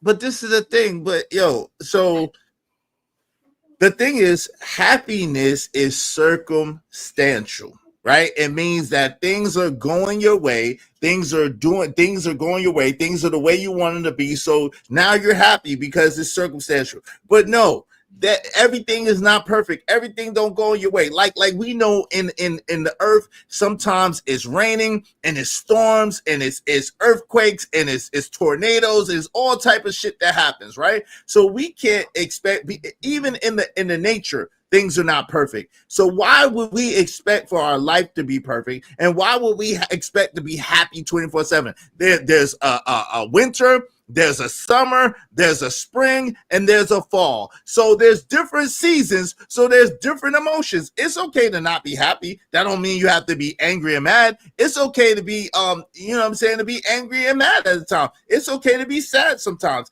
It's okay to be just okay sometimes. That's okay. Yeah, sometimes I think that's the operative word. You know what I'm saying? Like sometimes if I find myself in a cycle of where I'm just seeing things negatively the majority of the time, it's time for me to check myself. That's how I feel, because there should be always something that you should be thankful for. Us Black folk, us spiritual folk, we know we woke up this morning with gratitude on my mind. You know what I'm saying? Like, that's kind of like what it takes to get through a lot of the muck. You know what I'm saying? And happiness does not mean perfection either. You know, we know it's not going to be perfect, but can you find something to be thankful for? You know, something to smile about after you work your shift, you know what I'm saying, and come home and the meal might not be up to your liking or whatever, the kids are being disrespectful or whatever, but you got a place where you can take a shower, you got a nice warm bed, you got electricity to use, you know, for your pleasure. There's things to be thankful for. So I think sometimes that mindset is kind of what is going to propel you to better things, you know, because staying on and focusing on negativity and what you see, yeah, that's them. That doesn't have to be you or your reality. You know what I'm saying? And I know that sounds crazy, but, you know, I think over time you can actually make that happen. But that's the difference. Hold on real quick. That's the difference, right? Hold on real quick. That's the difference, right? Happiness and thankful and grateful is two totally different things, right? I believe in what you're saying. You should be thankful and you should be grateful every day. Those are faith things. Grateful and thankful means that you decided no matter what's going on, no matter what's happening, no matter what's going your way, you decided you're going to be thankful and you're going to be grateful. And I agree 1,000% with you there, right? Where we differ is happiness is not that. Joy is in line with thankful, grateful. Happiness is an outer experience, meaning things happen on the outside that make you feel happy. Joy is an internal thing. Gratitude is an internal thing. Thankful is an internal thing. Happiness, external. Grateful, thankful, joyful, internal. So that's the difference. Like, they're not synonymous. Go ahead. So I think the problem is that you want to make it literal, and me and LA is just talking about it in general, right? We talking about in general what happiness is, right? And you making it very literal. And if you want to go with the literal sense, you are absolutely right. I think we are actually all saying the exact same thing. We are all in agreement. at this point that you need to just be a happy person, so this way you could deal with anything that happens. If a bird shits on me, it doesn't matter. It's happened. See, it's a state of well-being, right? Like joy. See, this is what I'm saying. So it got all these words that so right. So you are making it to a very literal sense of every definition of every single word, but it's a well-being. And this is what me and LA is talking about. We talking about the being well, happy that everybody is doing well, and gratitude, all these other things, it all forms into happiness. So it is a well-being. Thank you for the AI overview. That's a good overview, because it's everything that we actually are saying. We actually all are in agreement at this moment that happiness is a well-being. You're going to go through something. Yes, you could get angry for the moment, but in your day-to-day, out of the 24 hours, you are going to be a happy human being, and you can never make somebody else happy. You can only keep yourself happy. So if the man is by going out there putting his peen in somebody else, therefore himself is not happy. You're on mute. Yeah, that's more of like a personal thing. I really the problem is, and the reason why so many people are in a messed up situation is because they're pursuing happiness, and happiness is elusive and aloof. That's why you have all these women talking about, oh, I woke up one day and I'm not happy. I don't feel like this. I don't feel like that. Happiness is a feeling, and because happiness is a feeling, sometimes it's up, sometimes it's down, sometimes it's not around at all. And the problem is you cannot operate. Hold on, can you please take that down real quick, please? If you don't mind. If you don't mind, can you take that down for a second? You cannot operate based on a feeling.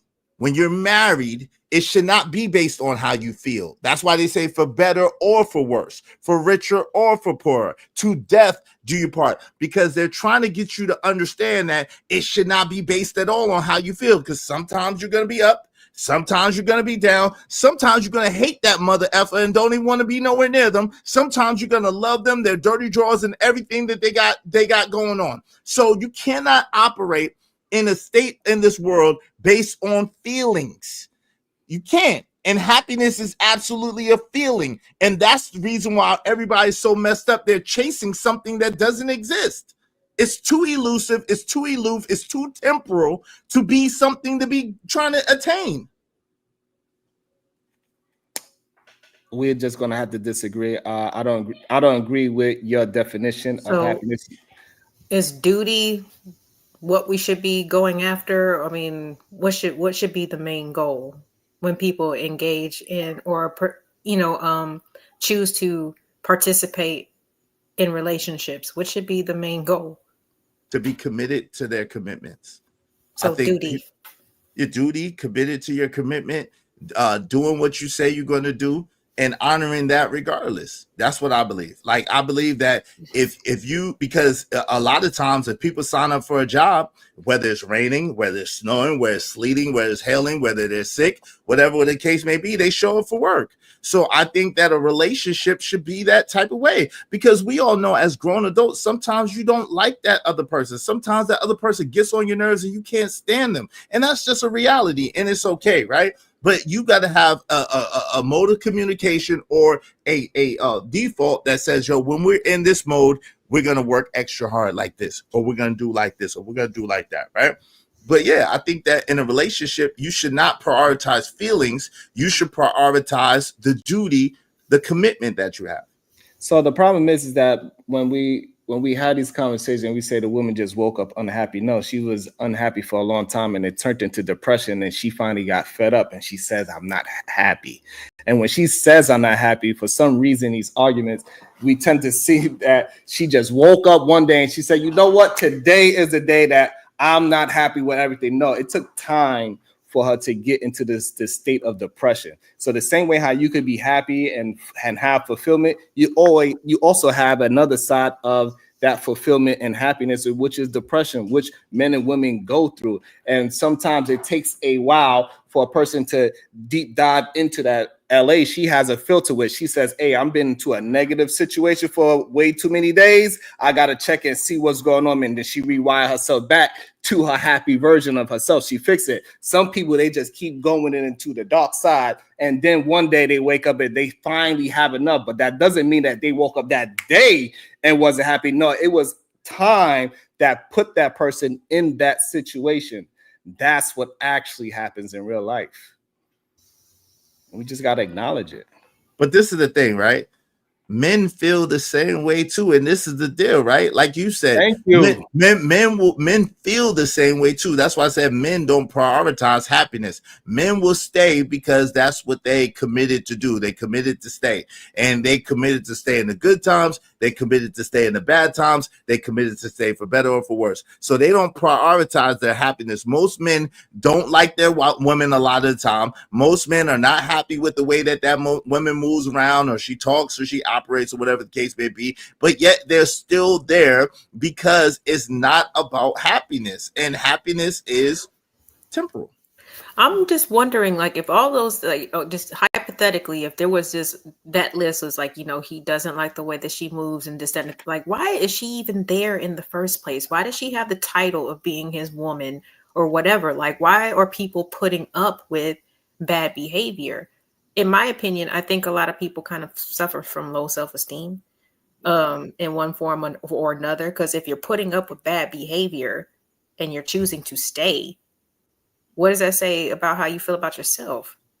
Nothing. Hold on. Nothing. Nothing. Talking about, I know, but let me just.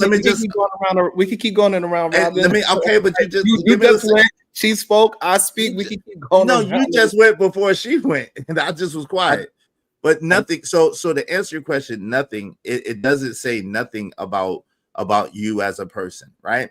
The thing is, if you go away just because someone is having a bad time or operating in bad times, then that means that you have low character and low integrity. Because if you married a person, you didn't marry them till they get on your nerves, do your part. Till they have bad behavior, do your part. Till you don't like them, do your part. You didn't sign up for that. You said for better or for worse, whether they're messed up, whether they're not messed up, whether they're sick or whether they're healthy. So at the end of the day, this is what I'm saying. This mentality and mindset that says it's based on how you feel at a particular time. Too many people make permanent decisions based on temporary situations.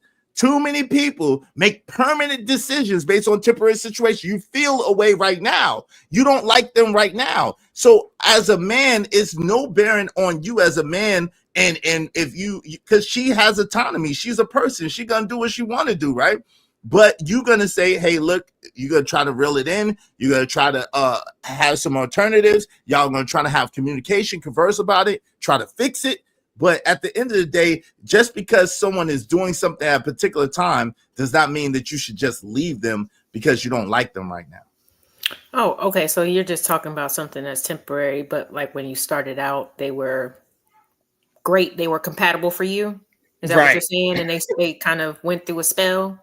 Because what I was hearing was just like somebody who picked someone who was incompatible. I'm sorry, I misunderstood. Yeah, because of course everything is not. Yeah, you should stick it out, you know. But if you know that person is compatible for you, but you know, because I had a grandmother, you know, my great grandmother actually, like she had Parkinson's for 40 years, and like my great grandfather would not let it. She wasn't going to no home. You know, like that was his job, you know, and we have pictures together in her wheelchair and she had stockings on and everything, hair done, you know, because he felt like that was his job. But they had been together. She had birthed his children. So I definitely understand that, you know, if it's you hit a hiccup, yeah, you definitely stay with that person. But I was thinking that this was like an off the rip, incompatible type of individual. So I apologize. Right, because the conversation where it turned to the person just woke up one day unhappy, and we keep trying to get the understanding that it turns into unhappy, it turns into depression. When they got married, everything was all good, and then eventually it turned into depression. It don't just one day both parties is just, the man is just out there cheating and she is out there just not giving him sex. No, it eventually got there. They was fine and happy. It was a honeymoon phase, right? And then that honeymoon phase faded off and they stayed in that faded section of the marriage. And this is why a lot of marriages do fail, because they don't know how to get themselves out of that depression part of marriage, because they don't know how to work through things. And because they both want to be happy, he goes and find his happiness outside the home, she go find some happiness outside the home. And that's what happens. So both parties do need to be happy. You could flip it into joy and all these other things, and to make it literal, we understand, but we talking about the temperament of the person is what we actually talking about, not the literal word. But the problem is that when you try to use somebody else to give you happiness, we know that that's a lie and a facade too. It's pseudo. And that no one else can make you happy like you just previously stated. So if you try to go to another person and use a physical interaction, intimacy, in order to make yourself happy, that in itself lets you know how divisive, how elusive, and how fake happiness is, because it's not happy. You have a sense of euphoria. You might have bust and you feel elated at a particular time, but you're not happy because, again, at the end of the day, another person can't make you happy or make you unhappy. And if you're using people to fill in a void of happiness, you're already losing. And this is the problem today. We sit there and we don't value relationship. We don't value commitment. We don't value our word, even when we swear before God. We don't value that. We say, oh, well, this person is getting on my nerves extra this month. Or this person, I can't stand them. They snore too much. Or, yo, they feet stink this week. Or, yo, they're sick and they haven't given me no coochie for 2 weeks. Like, yo, at the end of the day, your relationship, your marriage shouldn't be based on any of that external shit. It should be based on you made a commitment, you made a vow, and you figure out a way to work that shit out and fix it. Okay. I agree for the most part. Yeah, I mean, it sounds good. It sounds good. It sounds good. Hey, come on, Dad. Hey, look. Hey, the people that's doing it, shout out to the people that's standing in a marriage. You got more than 10 years of marriage. Hey, salute to you. I mean, that's honestly what I've seen, even though that's not what I've experienced personally, but that's what I've seen in my life, so I know it's possible. So absolutely, I'm almost 20 years in. Yeah, so it's like 20 years. So I understand, like, it sounds good, but I know for a fact that most of these men are not doing what he's saying. It sounds good when they say it. Like, a lot of men say what Izzy say. Most men don't want to pay the cost to actually do that situation. Because it takes a lot. It costs a lot, because both parties got to humble themselves for y'all to have a happy marriage. It cannot be one-sided. So, yeah, it sounds good. And these men say all these things. And when I wake up and I remember my dad was cutting the grass, all that bullshit. And then when it comes to real life, they cannot maintain a goddamn relationship. It is true. And this is why the topic that Izzy brought up about choosing the wrong person is so important. I'm glad that he brought that topic up today, because it turned into a really good conversation today. And you have to not, like what he just said, I just want to reiterate on the things I said. You cannot use people as your physical muse to make you happy, because it's just not going to work.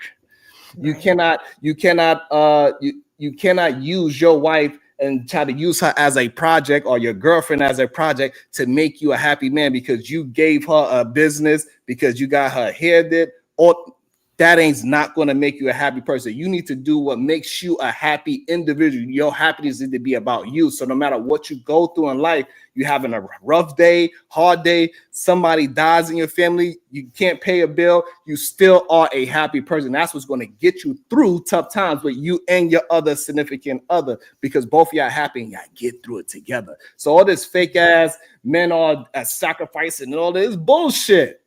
Men ain't doing it.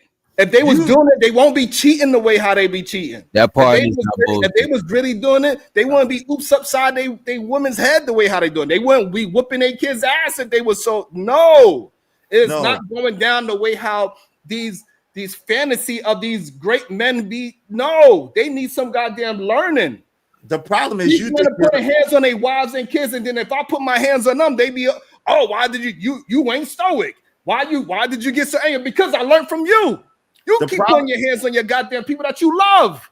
The problem is you think that you're special and you think you're the only one, but you're not. There are a lot of men who are taking care of their responsibility and taking care of their families. And this is another problem. The problem is you say that women should have autonomy and women should be able to do this and do that, but yet and still you make it seem like men have control over these women, and they do not. Women have a mind of their own, and they have their own autonomy. So what's happening is you have men who are committed to the situation, trying to do what's right, and these women who aren't happy. All of a sudden, I'm not happy. I don't feel happy anymore. And then they're leaving because they're taking your dumbass advice that you said, and they're running off. And these men, and then you say, oh, well, y'all can't keep your relationship together. Like, shut up with that dumb shit. That shit is stupid. I don't know what you can say that about me when I'm almost 20 years in. So that's kind of crazy. I wasn't even talking about myself. But regardless, if you are a man and you're not paying attention to your woman and you're not happy in yourself, you are not going to be happy in your relationship. If you think that you are one of those men that say, hey, I love my girl, but I'm going to cheat on her time to time, then you ain't happy in your relationship. You are breaking the goddamn covenant you and your woman made. Simple and plain. If you out there putting your hands on your woman and your kids, talking about, I love my kids, but I'm going to put physical hands on them, you don't love your kid the way how you think you do. You are lying to yourself. And this is how we know a lot of men are not happy with their situation. That's why they quick to raise their fucking hand. But they would never raise it to an actual man. Fam. That's too risky. Hold on. This is a lie from the pits of hell. Anybody that I know that ever put hands on a woman, they'll put hands on anybody. Niggas don't be caring like that. Like at the end of the day, women be putting their hands. Listen, there was just DJ Witch Doctor just played the other day 2 scenarios recently where women deleted women. And this is on the uptake and on the rise. So you trying to make it seem like men are just all violent and they're just being violent to these women, and these women are not doing anything at all, is a freaking lie. Women be putting hands, feet, ass, and elbows on men, toes, and noogies, yo. So at the end of the day, these women be trying to beat these men ass because they watch Black Widow, because they watch Wakanda Part 2 forever, and they think that they can whip a man's ass, and they trying to whip a man's ass, and then when they get their ass whipped, then they feel bad. Come on, man, just don't play with me, man. Stop playing.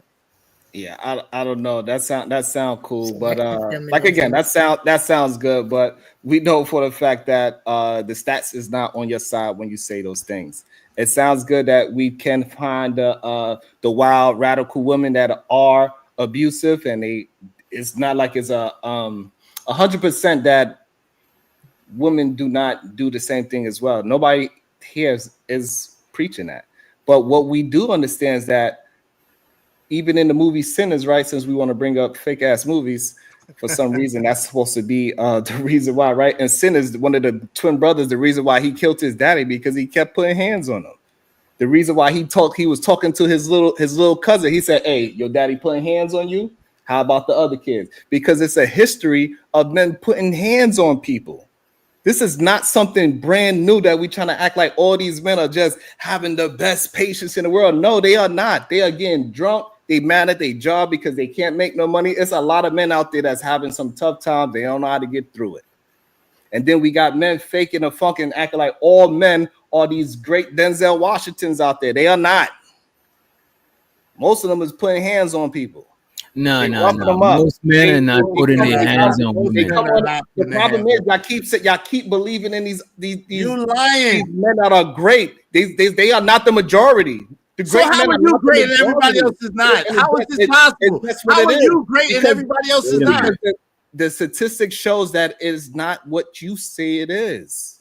So But how are you most the men are exception? not bad. Hold on, Most men are Doctor. in the middle. You Hold know what on, I'm Witch saying? Doctor. How are you the exception, Sharon? How are you just this great man and you learned how to do it on your own and you didn't have a man to teach you, but men that have men to teach them, men that have posterity, men that have a legacy, they're just these horrible human beings that don't know how to treat women. That's some bullshit. You lying.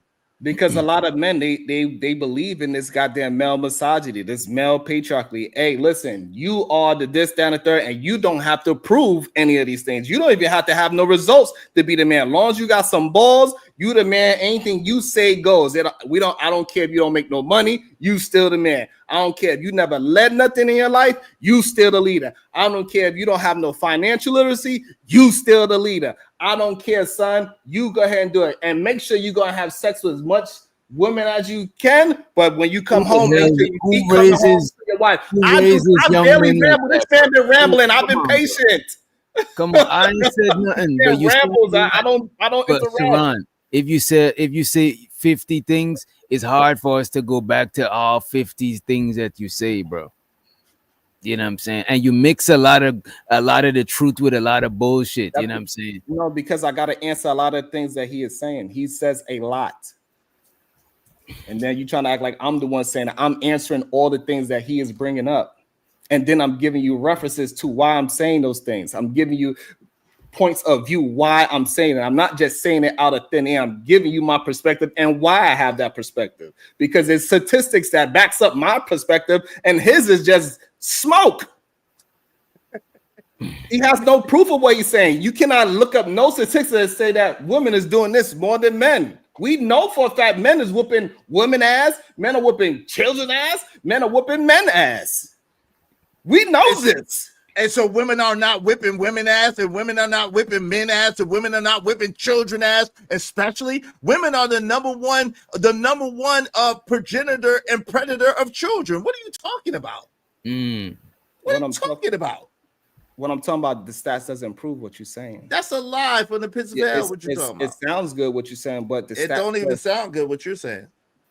Right, because I'm telling the truth. The stat says otherwise, and it is okay. But if we don't start recognizing what is, we are not going to be able to move relationships forward. We keep on trying to just act as if the truth is not the truth. It doesn't matter what it is. I just deal with it.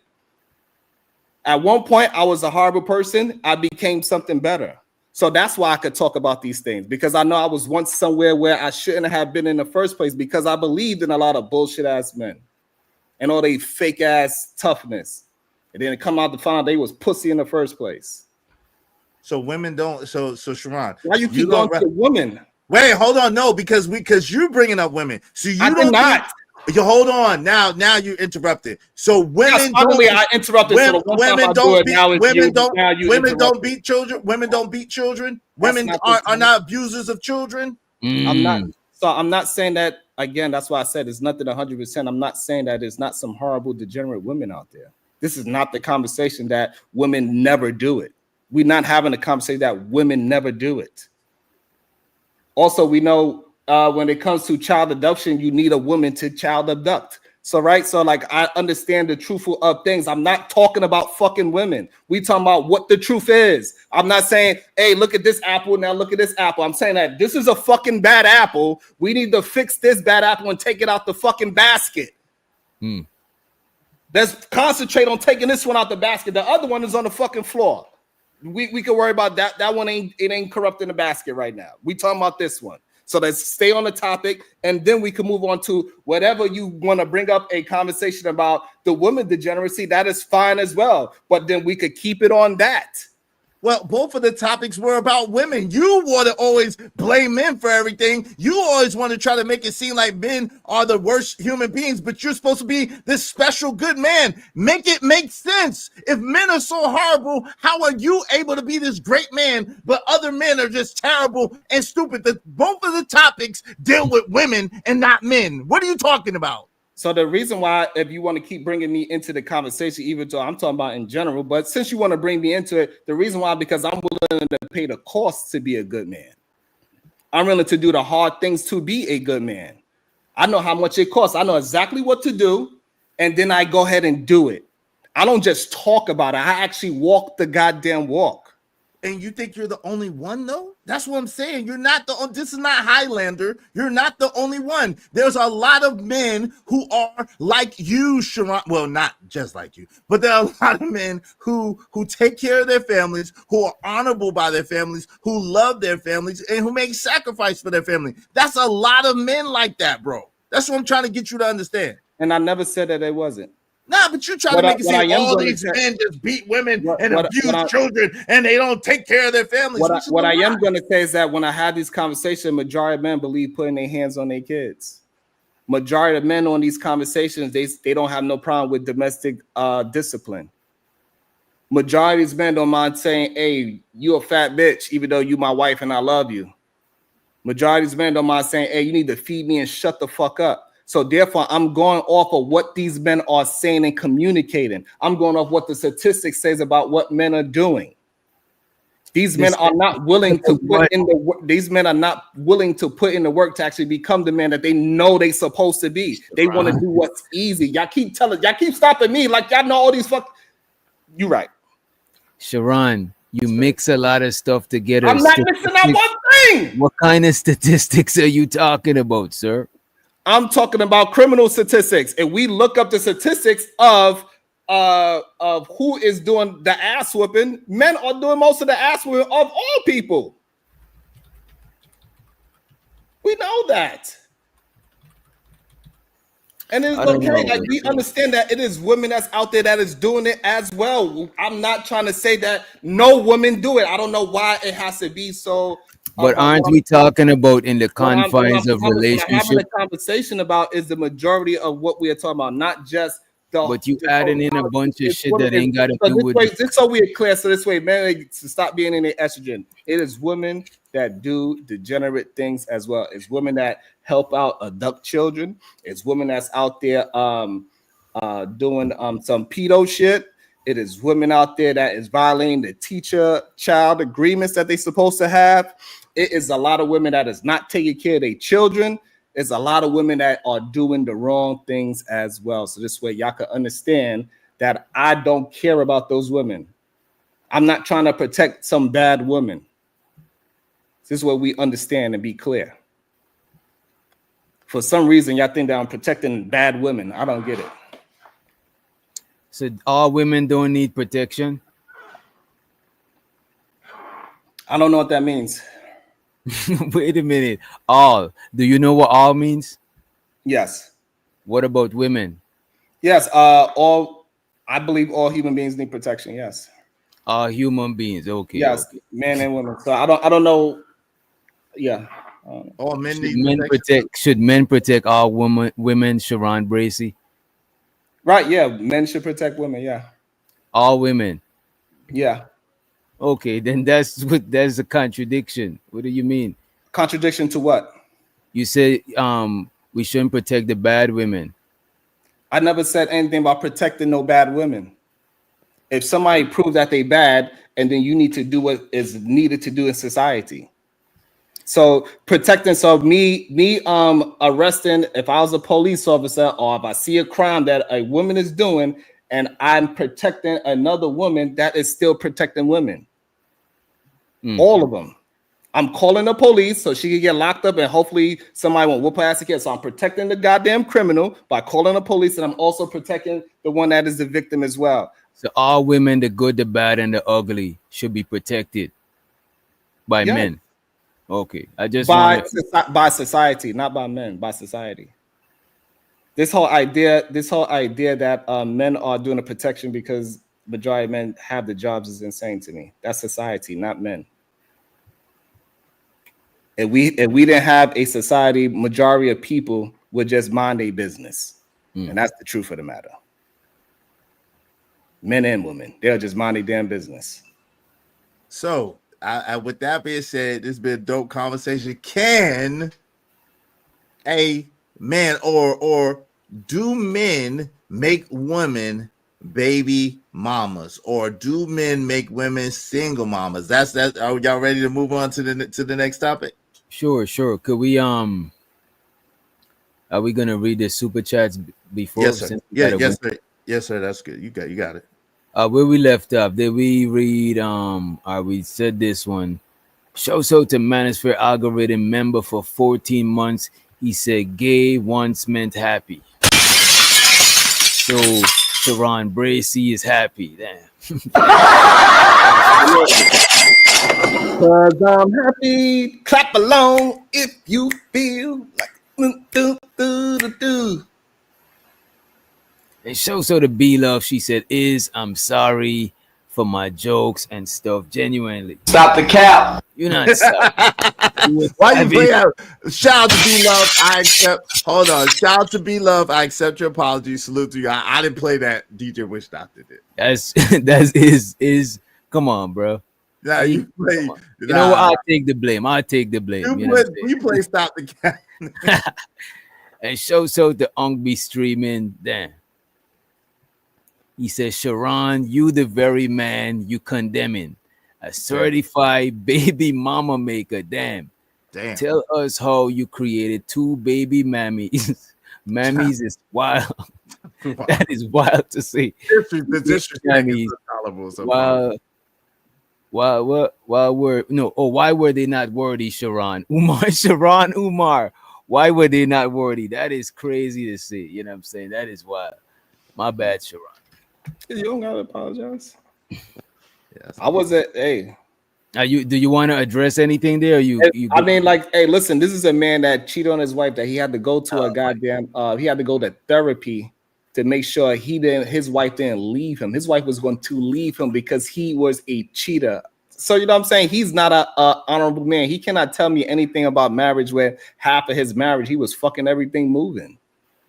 So men like this, he would play and act as if he's some great honorable man because he got a lot of years in his marriage as well. But half of his marriage, he was fucking everything moving. He was a complete degenerate, and he's still a complete degenerate. He's a man that literally wears a wig. He goes in his wife's closet and say, you know what? I think I don't want to wear a hat. I want to wear my wife's wig outside in the public. And that's the man that y'all don't call gay, but y'all will call me happy. I'll say happy. This man is a very happy man. So, you know, it is what it is. I don't want no parts of this. What the freak is happening? So again, and the problem is that a lot of times people want to try to make your past be who you are forever. That's who I was once before. I became something different. So just because I did I messed up when I was younger, that was a lesson I had to learn. I had to become a better man because, like I said earlier, I was once believing in that same bullshit that he believes in. I believe that bullshit. I love you, even though I'm putting my dick in everything moving, even though I'm taking money out of my household. I believe that shit too. I come home, don't I? If somebody was to come and try to do something in his house, who's going to protect you? I am, ain't I? I believe that same nonsense that he believed in. Then I had to become a man. And when I became a man, I started moving different. I started communicating different. I'm not going to risk my relationship for some goddamn because she looked good and she had a fat ass. Now I'm going to respect the person that I'm with. And if that person that I'm with doesn't respect me, then I would just leave that person. I don't need to get my get back. I'm not going to feel bad if something happened and my woman did something. That is on her. It ain't on me because I'm doing everything that is properly in my relationship so I can move forward. So anything that what woman I was with and something happened and that person did something that to disrespect my relationship, I'm at peace at leaving that relationship quick, fast, in a hurry because I did the right things. I don't feel guilty. A lot of these men, they've been cheating so long on their wife. When their wife go out there and suck some dick, they take her right back and kiss her right on the mouth. Whoa. What the? How did we get here? How? Wait, what? As soon as she finished sucking some dick and he caught her, he said, you know what, baby? I done put my face in so many asses that I'm just going to have to say, you finally got me back. And he kissed his wife right on the mouth right after. Mwah. Love you, babe. What the freak? I don't want no parts of this. I don't know what's going on. Moving along. So the Cellulite podcast. He said, "What qualifies these random women for protection?" Anybody? What qualifies random women for protection? Anybody? So the thing is that to qualify this random protection, it don't have nothing to do with the woman. It has everything to do with you as a man. So even if a KKK man, right, and he's a goddamn cop, guess what? He still got to protect me if I call him. I don't give a fuck what's your affiliations with the K. I don't care how much you're racist towards black human beings. When I call you, hey, you better take this goddamn police report. I don't give a damn. So again, the protection has nothing to actually do with the woman. It has everything to do with society or that man and what he feels is deemed right. Simple as that. Damn, I think bars. I don't know the bars. I didn't want to hate, but I don't exactly. Hey. He'll be talking about shit. Just rambling. So the Ongbe streaming, he said, this the same nigga that last week said it's not cheating on your wife if she knows. Wait a minute. Just like pagan ain't gay. This sucker ducker. Damn, why? Right. Why? So we do all. Everybody here is grown up to understand that it cannot be cheating if the woman knows, right? Right. Cheating is something dishonest. That's number one. Number two, we also played the video and it showed that I never said anything about pagan. This is how I'm telling you. The man that wear wig, he literally goes in the closet and then he comes out the closet with a wig on. Is calling a man. This is insanity. He is talking about stuff. When he look, I want that man to do this. Go in the mirror and start just listen to yourself talk, bro. Listen to yourself. And you will see who you really are. This is crazy. The man that comes out the closet with a wig is calling another man's gay. This man's literally gossiping when we cleared up the gossip, witch doctor, and he was there. Please don't involve me, sir. No. You know what I'm saying? No, witch doctor, look, this man is gossiping when me and you cleared up the gossip. This is not manly. You go and you walk out a closet with a wig on, sir, and then you gossiping.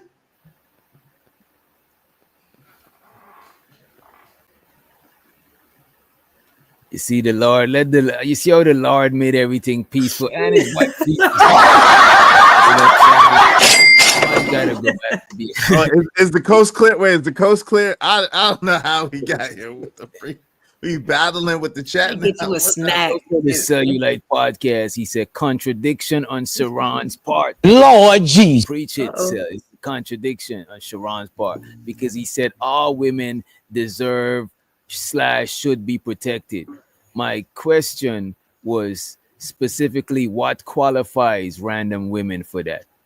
Right, and I answered. I don't know why he missed it. So he's saying that you don't got to have a qualification. Right, you don't need no quality. Like it doesn't have anything to do with the woman at all. So yes, we as men, we should protect our society as much as we possibly can. It doesn't have anything to do with her. And that's why I brought up the fact that a police officer could be KKK, but he still has the obligation to protect a black person because he's a police officer. So that's what I mean by it. If hopefully that clears up. Ongbe streaming for all the respect for Sharon.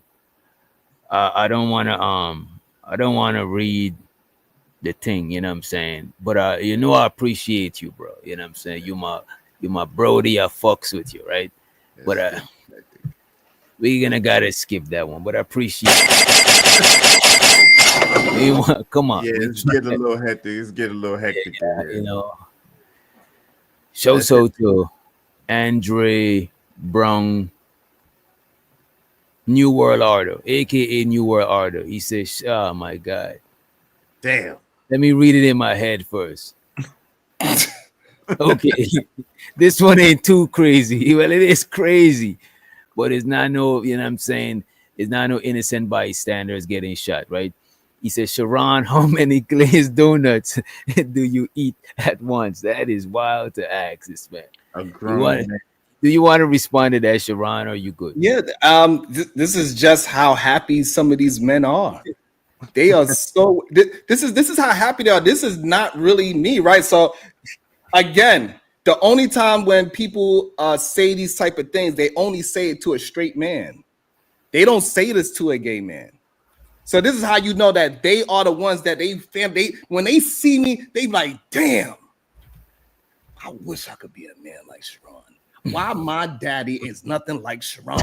I want Sharon to be my goddamn daddy. Sharon, that's not gonna make them. If I had a daddy like Sharon, man, I'd be so much of a better man.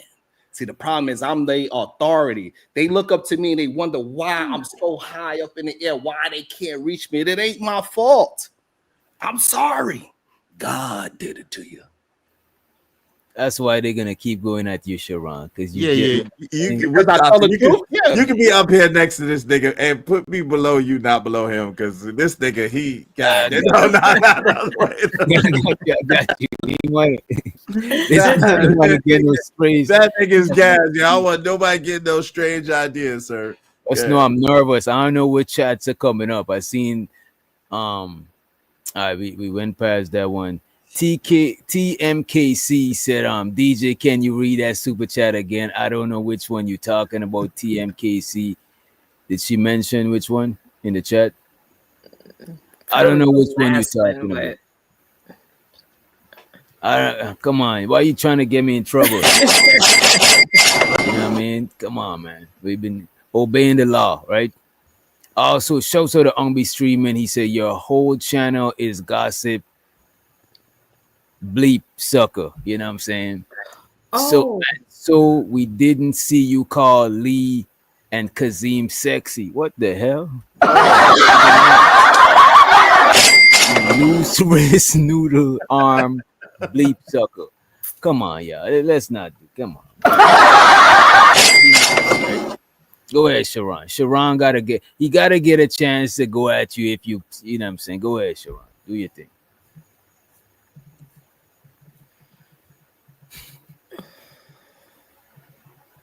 You muted. I'm his daddy. This is his first time he get the chance to buck up at his dad. He like, finally, I get to talk back to my dad. I'm a real man now. It don't matter if I wear my wife wig and pantyhose. I was doing it just because I was doing a skit for comedy for other men to laugh at me in a wig and pantyhose. Yeah. That's something a straight man would do. Wear a wig and pantyhose. Sure. And so to the lovely Natasha Vincent over on Sharon's channel. She said we keep it cute in the Bracy Bunch chat. That's what your people's is called, the Bracy Bunch. That's what's up. You know what I'm saying? So to all the panelists and their chat fans. So to you, Natasha Vincent. So to you. Right? And we got Studio Mansion. He said another rant from the Rim Panther. That is crazy. Shout out to Studio Mansion. Appreciate you, fam. Salute. What's up, Kills? And I appreciate my bad. Damn, Kills ain't send no bread. Show so the Kills, right? And Cynical one. Show so the sin. And Slimmy too, my fault. And Slimmy, you know what I'm saying? Show so to everybody who just join us. If we miss you, we ain't trying to diss you. Money counting. Money counting. Money counting. Money counting. It's so exciting. Money counting. Money counting. Money counting. Money counting. It's so exciting. All right. So now let's get back to the last topic of tonight. Oh, we got one more. Might as well do that one last one, and then we can get to the one. Yeah, I read your super chat, So you're probably driving. No, he meant the one. This one right here. Yes, is that this one. right here? Mm-hmm. Shows to the cell. My bad. I thought we got this one. He said, so it's not that women should be protected. It's just that random men should be more willing to supercharge the simp cape to save random women. So he's saying, in case you don't understand what he's saying it's not that women should be protected, it's that men should just be a sacrificial lamb or put their life on the line type shit. No, I'm saying that if men are out here always constantly saying that they are the protectors, then you should just be that. Then, if that's what you I are, think then that's in the confines of a relationship, though. Protective Well, for the- your woman, your family.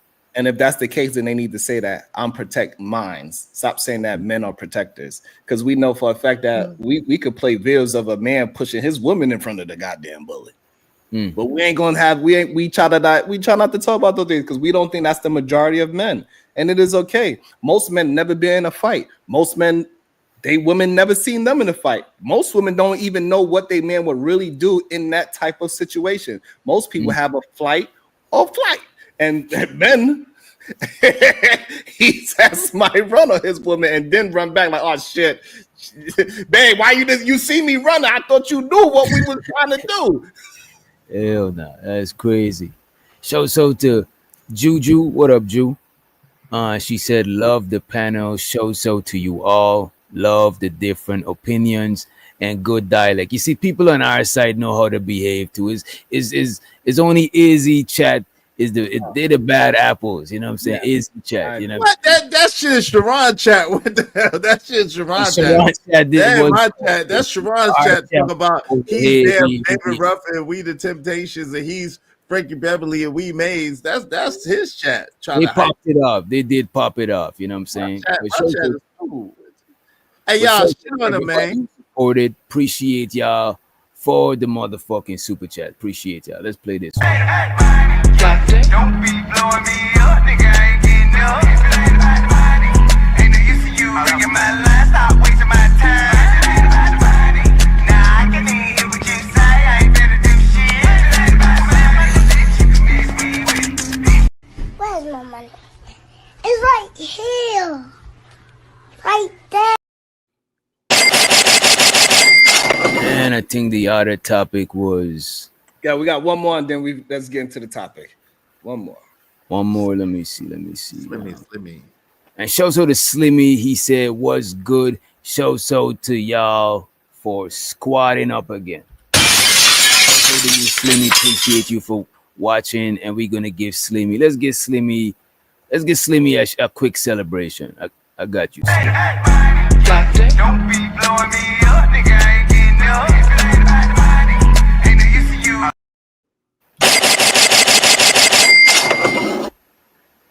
Yeah, so the new topic, we should all probably do polls too, right? Can men or do men make single mothers? Can they do it? I believe men are actually the ones that are creating single mothers, but that's my stance. Instead of a poll, could we ask them to put a 1 or 2 in the chat so we could see what's going on? Let's see what's going on. Yeah, you set up the poll. I want to hear Izzy Bands, I believe, and then we could let's do Izzy LA to me because y'all know my stance. I don't think men can. I think men are 100% creating this single mother and epidemic. I think it's impossible. I think it's impossible for men to create single mothers the same way it's impossible for men to make a woman happy or make a woman unhappy. The reason why I say that is simply this. Number one, women have too many contraceptive measures if they don't want to get preggo. Number two, it's on the woman's baby, the daddy's maybe. It's my body. I could do what I want. My body, my choice. So for those reasons alone, it's impossible for a man to make a woman a single mother. Not to mention, a lot of times we don't even talk about this, but the emotionality that women go through when they're preggo. When a woman is pregnant, a lot of times she goes through so many myriad of emotions, and a lot of times she pushes that man away, somewhat unintentionally. Not to mention after she has the baby, and the what they call that postpartum depression or whatever the case may be. So there's a lot of chemical things that go on with women as well that make women a lot of times unbearable to live with, unbearable to be with, and they push the man out of the home. So for all of those reasons, including much, much more, the man cannot make a woman a single mother. Go ahead, LA. What say you? Of course, it takes two people to, to tango, to create a child. But when we talk about becoming a single parent, sometimes, that part is not always a two-sided street. Both people gotta want to be in it. They gotta want to go through the ups and downs, whether it be postpartum or whatever. It's gonna pass. You feel me? Like it's gonna pass. But for some reason, those ups and downs are just so unbearable that one person has to leave a household, and that's what creates the single mothers. So if that's men, because the women are just so unbearable because of their hormones and all these things, which are temporary, and they should be given a little bit of grace because they just created your child 9 times out of 10. So if that's the case, then if you can't take that and if you choose to leave, yes, you're definitely creating single mothers. Because she didn't go into that situation thinking that you couldn't deal with. She probably didn't even know what was going to happen to her herself after she sacrificed all of this to give life, So I think those are the circumstances that make the single mothers. But both people need to take responsibility on the circumstances or whatever agreement when the child is conceived and, of course, until they get there. But if one person's just choosing to leave, then yeah, you're creating one, because nobody just wants to just take bodily fluids and be like, oh, let's throw the whole dude away. No, most people want a family. So you agree with no, that men don't make single mothers? I said if a person if they're taking that route where she's going through postpartum, she's making it unbearable, not trying to ride the storm, and that he decides to leave, then yes, he is creating and making her a single mother, because she wasn't signing up for that, and she's not in control 100% of what is even going on. She just needs some time, and she probably just needs some extra support. Yeah, I think the question is too open. No, it's cool.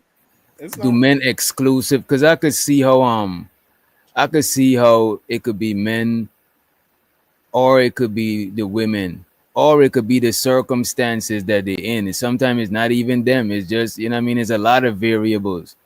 So I wonder if the question is not specific. I didn't even mention this, DJ Witch Doctor. Other women keep women single. Their mother, their girlfriends, their jealous girlfriends, their girlfriends that claim the best, to want the best for them. Women keep women to be single mothers too. The system that pays these women to be a single mama, it's so many things. I unequivocally think that men cannot make women single mamas. It's no way for a woman to create single motherhood. It's no way. The father has to do it. The mother cannot do that. Wait.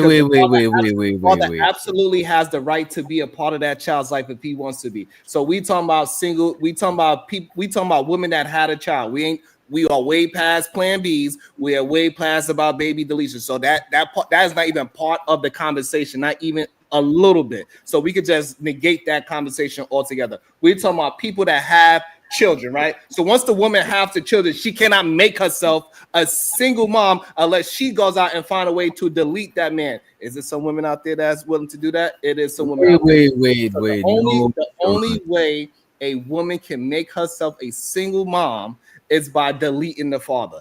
That is it. Otherwise than that, it is completely up to that goddamn man. So a lot of men, what they do is they abandon after conception. That's them. They have a lack of commitment or responsibility. That's the men. They the ones that create this goddamn situation. They the ones that want to have casual relationships without long-term intentions. It causes, and that's what causes the unplanned pregnancies, because of these casual encounters. So he don't allow it to go past birth. He leave the woman to parent solo. He leaves. The custody battles and illegal disputes.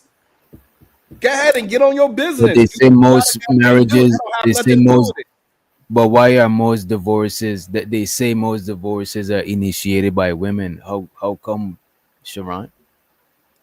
That don't have, regardless of that, we already acknowledged that earlier. We spoke about it because men are willing to just be in a 10-year split They're not willing to actually You go know through it's a paperwork. cold Most men life. don't do the paperwork. Most men don't even pay the bills. They give their money to their wives. Babe, pay the phone bill, pay the electricity bill, pay this bill. What about when a woman leaves her dude?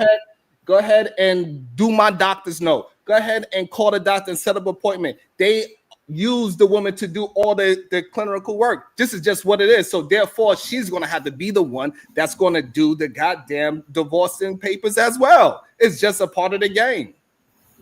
So what about when a woman leaves her? What about when a woman leaves her family? That's not the only way a woman could be a single mother. She could just leave the dude. She decides she don't fuck with him. She probably, you know what I'm saying? I can do bad by myself. You know what I'm saying? Right. So regardless of her leaving or breaking up, whatever, that does not make her a single mom. The father has to make her a single mom, because just because they break up and split doesn't mean that she's a single mom. He could definitely be in his child's life, no matter how difficult the fight is. I don't care how difficult she made it. She is not a single mom. If that father did all the right things and he do what he have to do for that child, as long as he's in that child's life, she is not considered a single mom in my eyes. A lot of men, they also what? They have intentions to leave that goddamn woman. They don't got no intentions of being good to that woman. We know that. We also know that there's a lot of men that use pregnancy as emotional and physical abuse as well. We act like these men ain't trying to get these beautiful women pregnant on purpose so they can say, look, I get bad bitches. It's men the same way how we got women out there, because y'all always get y'all panties up in a bunch. There's women out there trapping men, and there's plenty of men out there trapping women. What? Yo, so they trap witch doctor. You got it. You try to talk, man, and I'll go after you. Go ahead, witch doctor. You saying the only way a woman could be a single mother is if she delete the dude? That's it. What about all right? What, bro? That's how I know you lying, and you extreme, and you are extremist, and you must be stopped, bro. Because look at this. What about if he died of natural causes? That's number one. We ain't even saying that. We ain't even adding that in as a possibility. What if she decides to leave? Hold on. And also, if that wait. Let that happen. Why are you telling me to wait? Because it's rhetorical. You've been talking. You didn't even let him right, finish. bro. It's a rhetorical question. It wasn't meant for you to answer it as yet, it's rhetorical. Bro. What if she decides to leave for whatever reason? So much. I get it. Bro, it bothers y'all so much. I don't understand. It's okay. They say women initiate a lot of divorces. We clearly could see statistics that show that women break their family up a lot of times, bro. So why are we? And I ain't even want to put all the blame on them. I'm just saying we ain't gonna put all the blame on the dude. Sometimes it might be the dude, but you trying to put all the blame on the dude and exempt the adult young lady from all responsibility, bro. That is crazy to me. When it comes to the woman being a single mother, it is completely up to the father.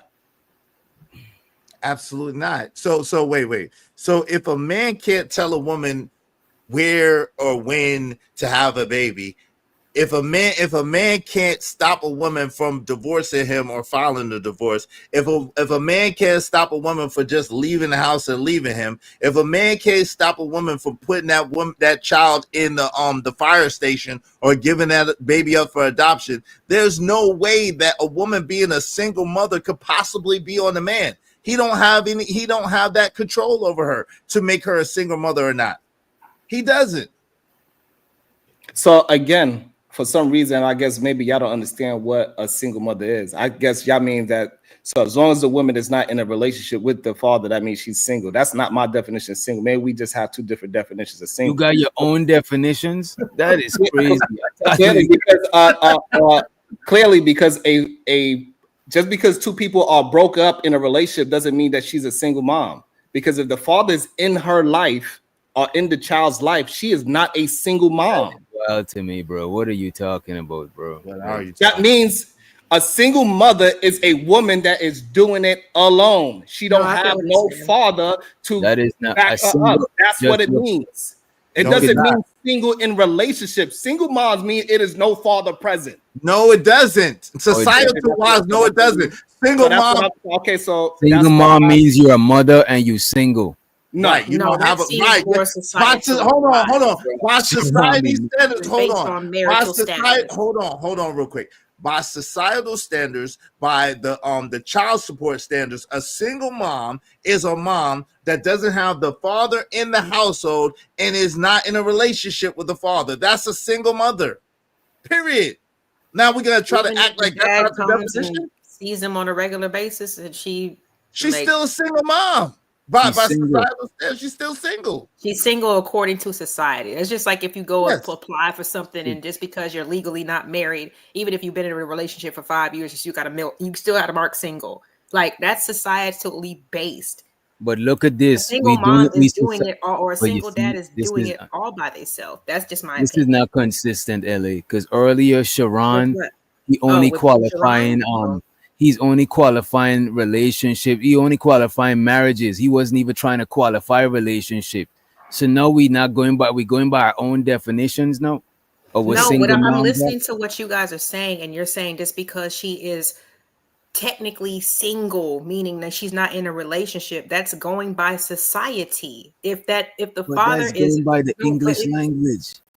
She's single and she's a okay, but mom. what we're saying is the difference is, let's say, like I don't see I have people in my life who are, they co-parent very well. They do half a week on and off. Are you telling me that they're single parents because they got somebody who they collaborate with versus someone who doesn't have anybody at all, and they Yeah, do it if they're not by themselves? yeah, if they're not That's married, kind of if they're crazy. not married and they don't live with the father, they are a single mom. And by definition, that's a single mom. If they're not in a So if they're in relationship. a relationship with somebody else, but they co-parent with their child, then are they not a single parent anymore? Well, Is no, that if what they I'm live saying? with that Because other again, we're partner, going then by society's wait, rules. hold on. If they live with the other partner or they're married to another person, then no, they're not a single They're not I a parent didn't, anymore. I didn't say married, just in a relationship. Even in a No, relation, once they cohabitating with another man, they're not a single mother no more because this because dude they is in got the household. help.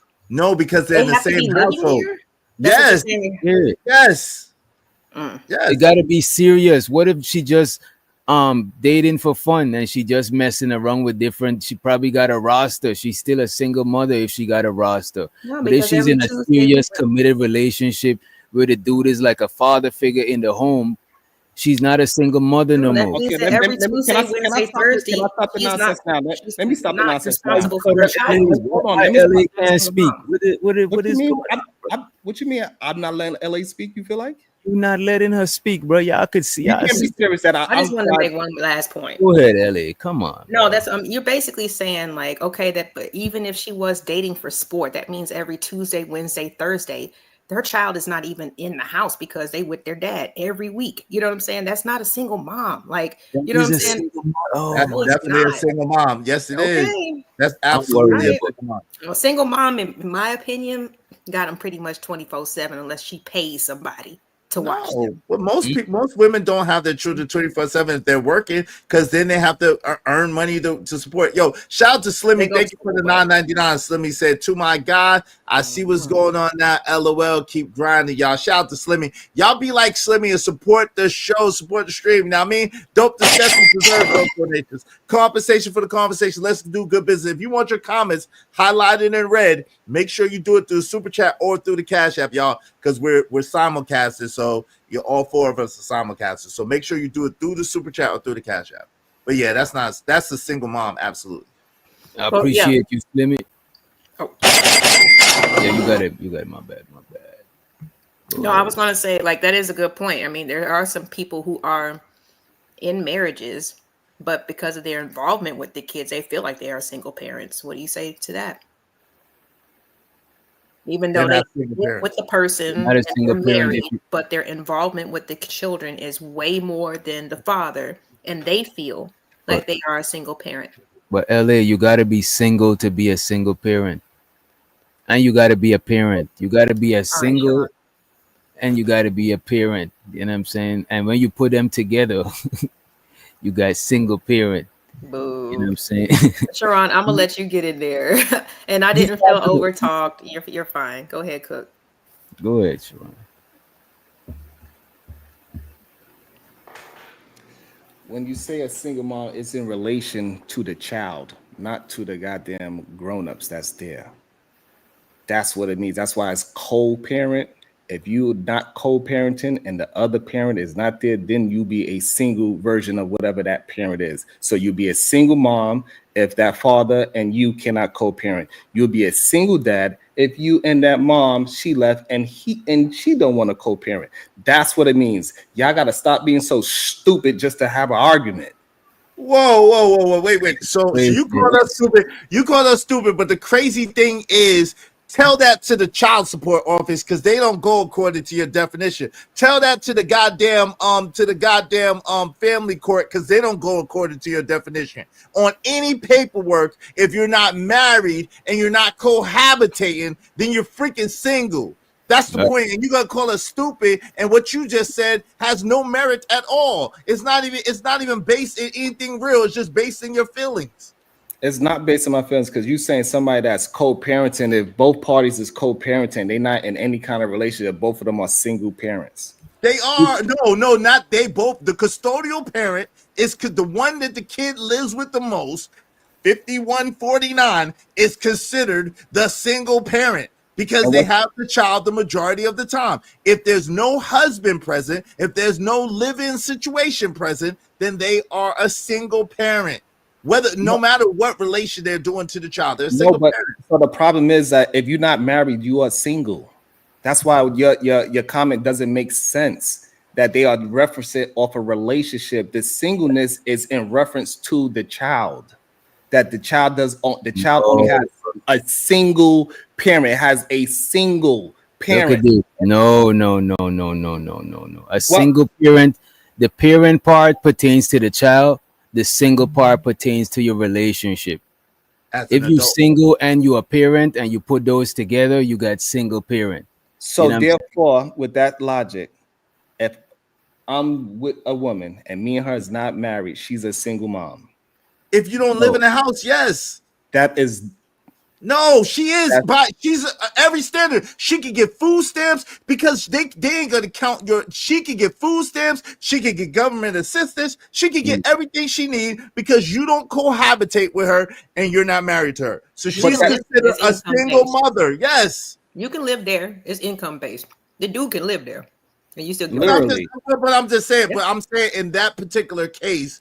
In that particular case, it wouldn't matter about the dude's income because they're not going to consider the dude's income because they're not in the same house. She's considered a single parent. Literally, all he got to do is not have his. First of all,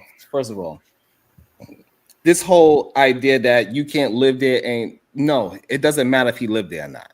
She's still single. He's still single. She can still go after whatever government assistance she wants. She can still go after it. She just don't have to put his name on the income because they are not married. Simple and plain. So this whole idea that being a single mom is only to deal with a relationship is nonsense. Most people, whether if it's a true definition or not, but majority of people that is outside and living in society, they look at a single parent as somebody that don't have the other parent involved at all. There you go. Thank you. That's what I said. That's our definition. What we've saying. Yes.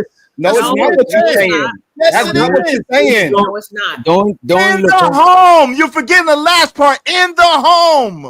In the homes, brilliant people. In the home. Okay, calm down. It's all right. I can't read or something. Shit. Calling somebody stupid. You can't even read. Oh, Sharon, dumbass. I know you see what this is, bro. Come on, bro. A single parent. Read it out loud because the comprehension is crazy. Comprehension is crazy. Your comprehension is crazy. A single parent. It can't be my comprehension is crazy because he just brought it up. When I brought up day-to-day parenting in the home, brilliant brother. Day-to-day parenting in the home. When I brought up my definition, this wasn't up, right? This is Chat GPT. So, and we just going to respect that as Chat GPT, and we're going to just leave it at that. I had to take my definition down. You want me to take my definition down? Oh no, we could put your definition up. My bad. No, it's cool. It was when you was gone. It's cool. It's just selective. No, because I was talking at the time, and I was asking you to don't put it up while I'm trying to make my point. That was it. This Oh, is he my just put bad, that my up. bad. This is a different thing. We could use a different Webster, whatever. We could find some other place, right? But Right. it's So gonna say something similar. what I'm saying is this. Yeah. This It what says when me and LA marriage was status. having our conversation about it, this wasn't up. So to act like now all of a sudden this was here the whole time is crazy. That's number one. So let's Comprehension. remove it. Let's remove it. All right, to be fair. Because you seem like you got go ahead, But go ahead. marital status wasn't added in that either. Y'all There's said that no they had to be marital, married, you know, because if you're single, right? you So don't are they gotta be mentioning married. marital status in here? No, they're not. But that's You don't gotta be married, hold but on, we're wait, not stop gonna it. act like we don't know what a relationship is and what being single is. We Right. being literal, you know. Right. We ain't Yeah. gonna So do if all you're this. We married, ain't gonna hold do on. all this. I mean, I thought it was pretty clear. Like But either if you're you got married, help, or you can call the mother or the father, and they can come in and actually take over in that moment. That's not a single parent, bruh. Like if they can actually call and have the parent show up versus somebody who cannot. To me, it's like I said, y'all being really like you're paying attention to That's semantics. why So, hold that's on. why they have to do that because they single. If they weren't single, the other parent will be right there A in the person in a home. No. relationship is single, though. That's what I'm saying. Like by y'all's logic, There's such a thing as common law. Y'all never heard about common law marriage? how many Can we people please, actually go by that? But can we okay. please have an honest conversation? The majority of the can black we? community goes by Yes. that because So the if majority of the Yeah, we black would have all community been is married by not now. marrying. Like, so witch doctor, I got a question for you. If they are broken up, no relationship whatsoever, they live separate, but the father is in the day-to-day parenting, would you still consider that woman a single mother? By yeah, his he's not in the home. He's not in the home. He's not. What do you mean? So all right. So you want the definition up to here? Let me highlight this part and leave out the other part since they don't. You're They don't comfortable want with the the full home. definition. because the problem is that in the home it doesn't matter because if the woman that I got pregnant, if she calls me and I could come in the home and be a part of the day-to-day, I don't have to live there. I don't have to sleep there. I could come over there for 2 hours, help out with whatever I need to, whatever that day-to-day situation is. I'm there day-to-day in the home. I don't have to live there. In the home doesn't mean you live there. Day-to-day. What? In the home doesn't mean you live there now? Are you serious? No. Come on, man. In the home means that you live there. No. What are you it does talking not. about? You're not. Yes, it does. In the home literally means that you live together. That's what in the home means. No, You it does can not. no. Yes, it does. So, bro, come on, Okay, man. Like like this is so I'm disingenuous. going literally with y'all, and now this is It the means that you live there, family.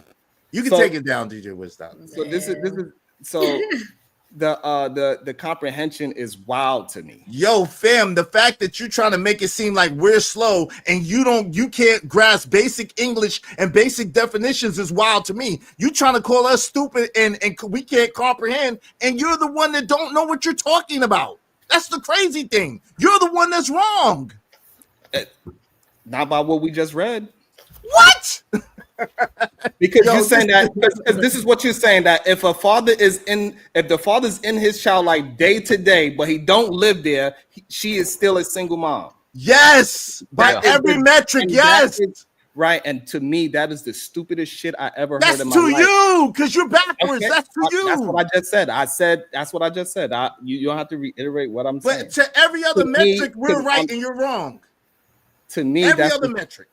Okay. So to me, that's the stupidest thing I ever heard. If the father is in the child's life, she is not a single mom because she could depend on that father, even though he don't live there. Single mom does not mean she has to be in a relationship. It just means the father is not in the day-to-day situation at all. That's what it means in real life. I don't know where this new idea of marriage and relationship. Now, all of a sudden, you could be in a relationship and still not be. Let me ask you the $1 million question. What guarantee does that woman have if she's not living with that man or she's not married to that man? What guarantee does that woman have that that man is actually going to do exactly what he says he's going to do every month for the rest of that till that child turns 18? What guarantee does she have that that's going to happen? His word.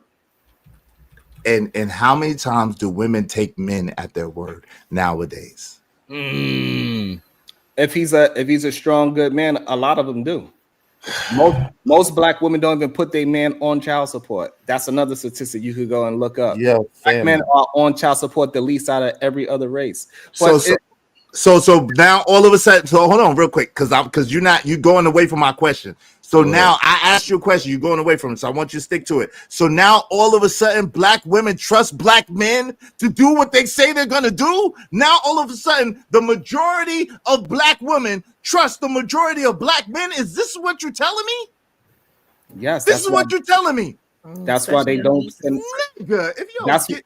That's why they don't send them to court. Yeah, that's why they don't go to court, because that man says, yes, I'm gonna give you my $50 a week, and she believes him. She actually believes him. When he said, hey, I'm gonna be a good man, she believed him and let him bust it on her. When he said, yeah, baby, I want to beat you for I love you, she believed him. Yes, black women believe y'all liars. Yes, on a day-to-day basis. This is why we have the situation that we are in. You so full of shit. It's crazy. I mean, if you're with someone and you've been with them for an extended period of time, and you find yourself into a situation where you both are going to be parents, of course, it's like you want to trust them, which I think is a little delusional after a bit. But it's like, if this is a person that you've been with for a while, they claim to love you and blah, blah, blah, then yeah, you're kind of feeling that way. So that if that's the case, Lauren, then why are 70 to 80% of the divorces that are filed, why are they filed by women? If women, if these, hold on, Sharon, I'm not finished. If these women can trust these men, and I'm asking LA, interrupt you for the whole show. If these women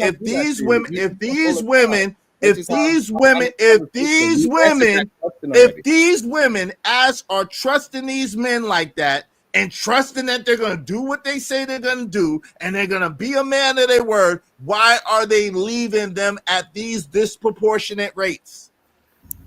I mean, I've said it multiple times. It's like I said, like, people don't want to deal with, or even they want perfection. They do want happiness, even if there is some type of hormonal or whatever the hell going on afterwards. If it's too much, they're out of there. People switch the fuck up. I've said it before.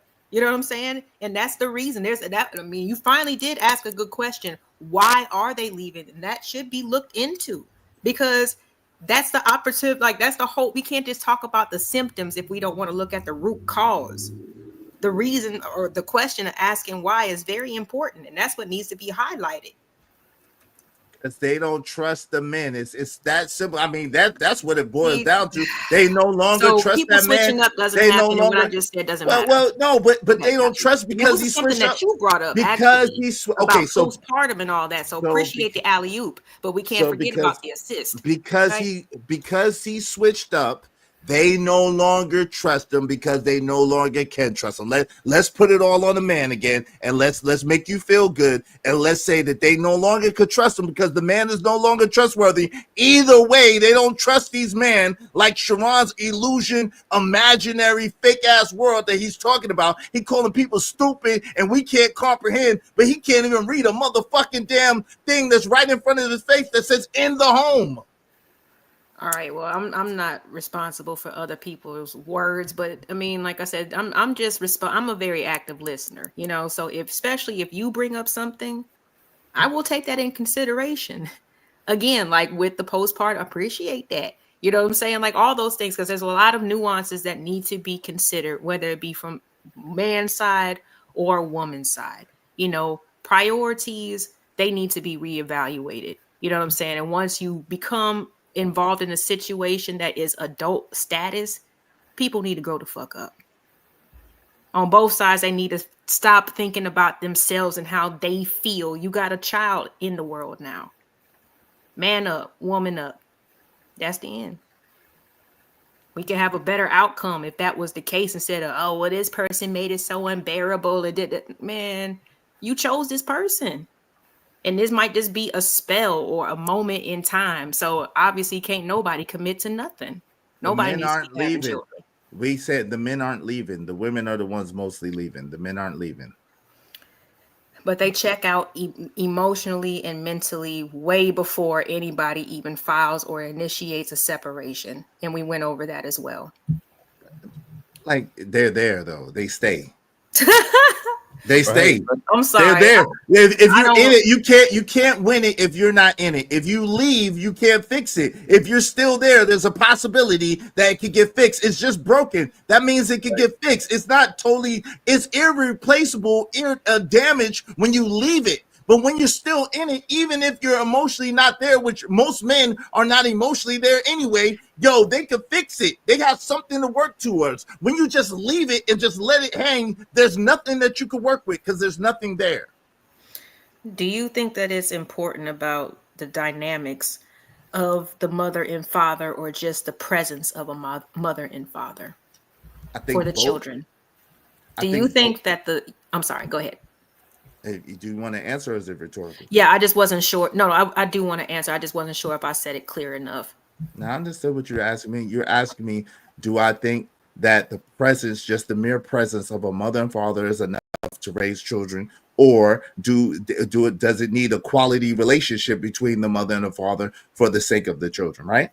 Well, I was asking, like, do you think the dynamics between the parents are important, whatever they are? I didn't say, all the, but kind of, but like, however that the parents interact, whether they snapping on each other all the time, or they get along, or they're indifferent, or whatever. Do you think that how the parents interact is important, or just the mere presence of them, just them being there? Which one do you think is more important? I think that I think that that's a trick question, because this is the thing, right? Like I was alluding to before, if you're not there, there's nothing that can be fixed. So I think that too many people use that as a scapegoat and as a reason. Women will start arguments and then say, "We're always arguing." It's like, bitch, you're arguing. I'm just sitting here like you're arguing. We're always arguing. Bitch, you're arguing. I'm not arguing. But women will do that. They will start wilding and then say, "Oh, we're always arguing. Oh, we don't get along. Oh, we don't." No. So I think that the problem is, it's a trick question. I think the problem is it's a scapegoat situation. You should be present, and then y'all should figure out a way to communicate and figure out a way to coexist and cope and be good to each other for the sake of yourselves and for the sake of your children. So I think that you should be good to each other. At the same time, I think that you have to figure out a way. You have to work on a way to do that. All right, go ahead. Yeah, doctor, you got it. I don't know if y'all mistaken what but we all agree what a single parent is, right? We all agree on that, right? No, but it's okay. I understand where you're coming from. And I don't think if we understand that, then we should all agree that men don't exclusively make single mothers. Sometimes women make themselves single mothers. Sometimes circumstances make them single mothers. That's if we all agree on the definition of what a single parent is, because that's going to pertain to what a single mother is. And that we should all agree that men don't exclusively do that. I don't see why we disagree. I understand. I didn't say I agreed, but it's okay. Oh, but you just don't disagree. I just understand where y'all are coming from, like y'all's definition.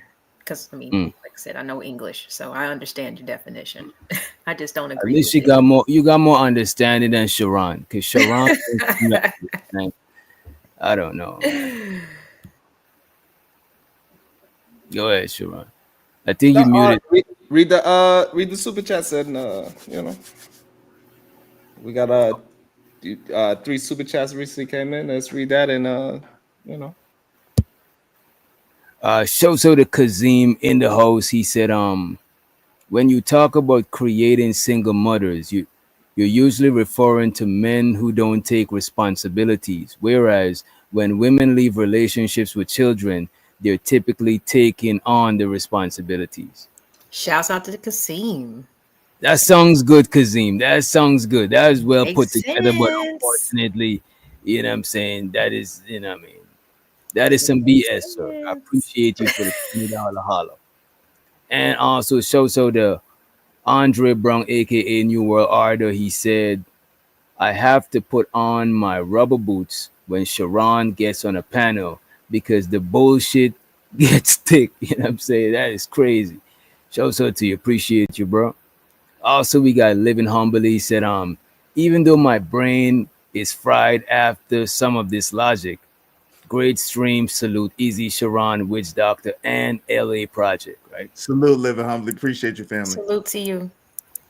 So to the Mod Father himself, the bull, the big bad bull. So to you, bro. He said, Izzy, the fuck thought he was promoting cost-free streams. He still gets stuff. That was last week. That was so last week, Big Bad Bull. Thank you very much, family. Salute to you. That was so last week. This week we on to something different. He said, but look at you being king of the party modes. With the big bad bull. Again, he says, DJ Witch Doctor, I can't deny this collab is banging. Appreciate you and show so to the Hey. collaborators. You know what I'm saying? He also said, Sharon, it's awesome to see you back, brother. No, it's not, but you know, it's awesome to see you back, brother. No, You it were is. truly missed. You know what I'm saying? Appreciate everybody for the supers. We're gonna let me get y'all the money counter thing, and then we're gonna get final words. Then we up on out of here, right? I appreciate y'all. Money counter thing. Some money counter thing. Some money counter thing. Some money counter thing. It's something. Money counter thing. Some money counter thing.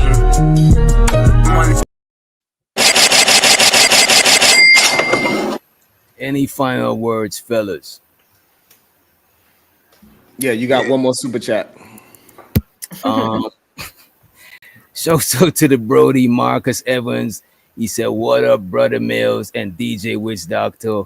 Y'all did good despite the conversation being disingenuous, but good shit. Good night." You know what I'm saying? Appreciate you, Marcus. You know what? Let's give Marcus the money counter. Money counter thing. Some money counter thing. Seems like an intelligent young man. Show Nice. I can't wait for him to hit the panel and be genuine. That'll be interesting. You see that? That's an invitation from Lauren Marcus. You know what I'm saying? Hey, man. Yeah. Any final words, fellas? Yes, we're gonna do this next week again. We got Tough Talk Thursday. It was a good one. I appreciate all the personalities here. I think it was an awesome show. We did shout out to all the chats. I think y'all did awesome as well. Shout out to y'all.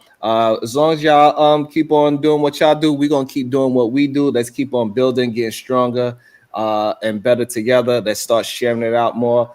And then let's have a good time. Dope conversations. It was really good. I appreciate every last one of y'all. Yeah, this was great. See y'all next week. We're gonna do this again. Hey, so, hey, hey, shout out to Lauren hanging in there with us. I hope you didn't take anything personally. Appreciate you having thick skin. Appreciate your contribution. Shout out to the brothers Bracy and DJ Wicks Doctor. Definitely dope. My co-host. Hey, my guys. You know, we can argue passionately, not agree, get into it, and then go back to another day because we men, and that's how men do. Yo, thank you to everybody that supported the show, that show love through the Cash App, that show love through the Super Chat. Greatly appreciate y'all. Make sure that y'all like, share, and subscribe to all of us, to Sharon, to DJ Witch Doctor, to LA Project, and to myself, Real Spill with Mills. And we're gonna, God willing, we'll be back at y'all Thursday. We're gonna do this every week. So I hope y'all enjoying it. You know, y'all see we ain't holding back. We definitely got different opinions and different takes on things, and I think that's what makes us dope. Yeah, for sure. Yeah, where I'll be, shoot, it is what it is. I enjoyed myself. You know, I definitely didn't take anything seriously. I got a great rapport with all of you gentlemen, you know what I'm saying, which is a plus. So yeah, thanks for inviting me. I can't wait for the next, for the next shows coming up, because we definitely gonna get into it. We gonna show some balance around this mud. Get the scales out. The only thing I gotta say is Cooling like I like to cool. Ooh, on YouTube, acting a fool. And that's what I do.